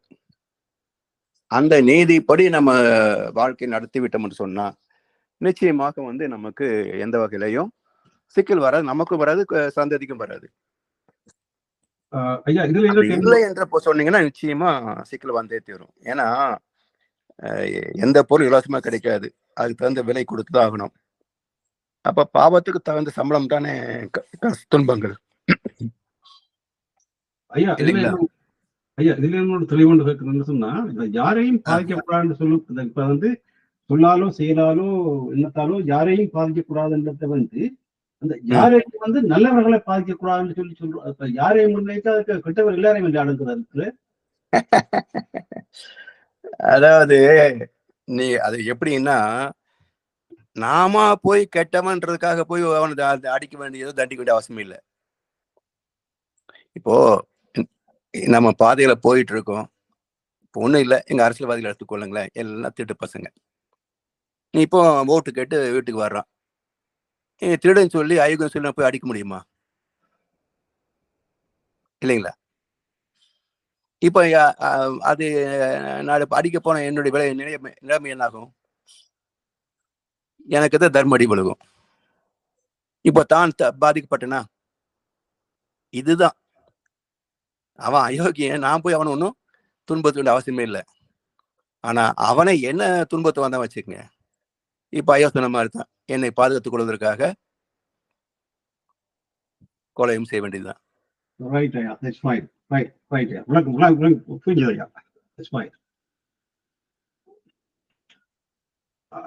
சுருக்கமா சொல்லுங்க ஐயா. எனக்கு ஐயாவுடைய சிந்தனைகள மிகவும் ஒரு பெரிய விருப்பமா என்னன்னு சொன்னா, ஐயா அந்த சில பகுதிகள் எல்லாம் டக்குன்னு சொல்லி ஐயா பயனா இருக்கும் ஐயா. நான் என்ன சொன்னா, சில பகுதிகள் வந்து நானே அதை யோசிச்சு அனலைஸ் பண்ணி இப்படித்தான் இருக்குமென்னு சொல்லி சில வச்சுக்கிறது. அது ஐயா கேட்கும் பொழுது ஐயா டக்குன்னு அதுக்கு பதில் சொல்லும் போது ஐயா மிகவும் சந்தோஷமா இருக்குது ஐயா. ஒரு ஐயா அதே கிட்டத்தட்ட 32 ஆண்டுகளான சிந்தனைங்க ஐயா. ஓமையா, ரைட் ஓமையா. அது இல்லாம நம்ம வந்து புத்தகங்கள் எழுதும் போது நிறைய யோசிக்க வேண்டியிருக்கும், யோசிக்காம புத்தகங்கள் எழுத முடியாது. ஸோ அந்த அனுபவங்கள் எல்லாம் சேர்கின்ற போது எல்லாத்துக்குமே உடனே நம்ம பதில் சொல்ல முடியும். இருக்கிறது இவ்வளவு தானே உலகத்துல. இல்லையா, நீங்க பதில் சொல்லும் போது கனெக்ட் செய்யணும் ஐயா. நான் நீங்க அந்த படத்தை எல்லாம் கண்ணாசன் போறீங்க, தெலுங்கு படம் போறீங்க, தமிழ் படம் போறீங்க, எத்தனையோ.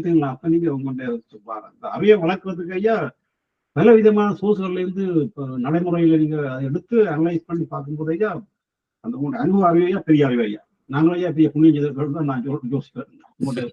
இல்ல, நல்லதுன்னு படும்போது டக்குன்னு மனசுல ரெக்கார்ட் ஆயிடுதுங்க ஐயா. இது நம்ம சொல்லலாம், நல்ல கருத்து, ஒரு சமுதாய சீர்திருத்தத்துக்கான கருத்துன்ற போது அது நமக்கு ஈர்ப்பு டக்குன்னு பதிஞ்சு போகுது. ஏதாவது மற்ற திரைப்படம் பார்க்குற ஒன்றும் பதிகிறது இல்லை. எங்கே நல்ல கருத்துக்கள் வருதோ அது பதிந்து போகுது. அதே போல நீங்க மகாமுனின்னு ஒரு தமிழ் திரைப்படம் பார்க்க வேண்டிய படங்க ஐயா. மகாமுனின்னு ஒரு தமிழ் திரைப்படம் இருக்கு. அதுல என்னன்னா தெய்வத்தை பற்றி அருமையான விளக்கம் இருக்கு. அதுல அது பார்க்கலாம். மகாமுனி ஐயா, ம் மகாமுனி அப்படியா? மகாமுனி ஆர்யா நடித்த படம் மகாமுனின்னு பாருங்க, அதை பார்க்கலாம். ரொம்ப கடவுளை பற்றி ரொம்ப அருமையான விளக்கம் எல்லாம் இருக்கு. அதே போல இந்த நீங்க இப்போ நம்ம டிஸ்கஸ் பண்ணோமே இந்த பதிவு, அதை பற்றி விளக்கம் எல்லாம் கர்மா பத்தி எல்லாம் பேசுறாங்க ஐயா. நான் 2 முறை பார்த்துட்டேன், மறுபடியும் கூட பார்க்கலாம், நல்ல போர் அடிக்காது. அதே போல இன்னொரு படம் பார்த்தீங்கன்னா வினோதய சித்தம்னு தமிழ் படம், வினோதய சித்தம். அது தெலுங்குல ப்ரோ அப்படின்னு ஒரு திரைப்படங்கய்யா. அது நீங்க என்ன கான்செப்ட்னா, காலமே எல்லாவற்றையும் நடத்துகிறது, நீ அல்ல அப்படின்றது. இறைவன் தான் எல்லாத்தையும் நடத்துறான், நீ நான் செய்றேன் நினைச்சுக்கிட்டு இருக்கிற அப்படின்றது அந்த திரைப்படத்துடைய மைய கருத்து. ரொம்ப நல்லா இருக்கும். தெலுங்கு பிடிச்சா ப்ரோ பாருங்க, தமிழ்னா வினோதய சித்தம்னு பேருங்க.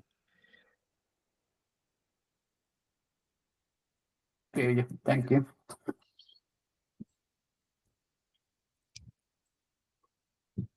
நன்றி ஐயா. நன்றி ஐயா. இதுதான் இன்றைய வகுப்பை நிறைவு செய்வோம். இந்த வாழ்க்கை வளமுடன் குருவின் குரல் வகுப்பு 34 சிறப்பாக எனக்கு நடத்தி தந்து எங்களுடைய கேள்விகளுக்கெல்லாம் பதில்களை விளக்கங்களை தந்த முதுநிலை பேராசிரியர் பழனிசாமி ஐயாவுக்கு நன்றி தெரிவிப்போம். ஐயாவுக்கு வாழ்த்து தெரிவிப்போம். பேராசிரியர் பழனிசாமி ஐயா வளமுடன், அவரது உடல் நலம், மனவளம், பொருளாதார வளம்,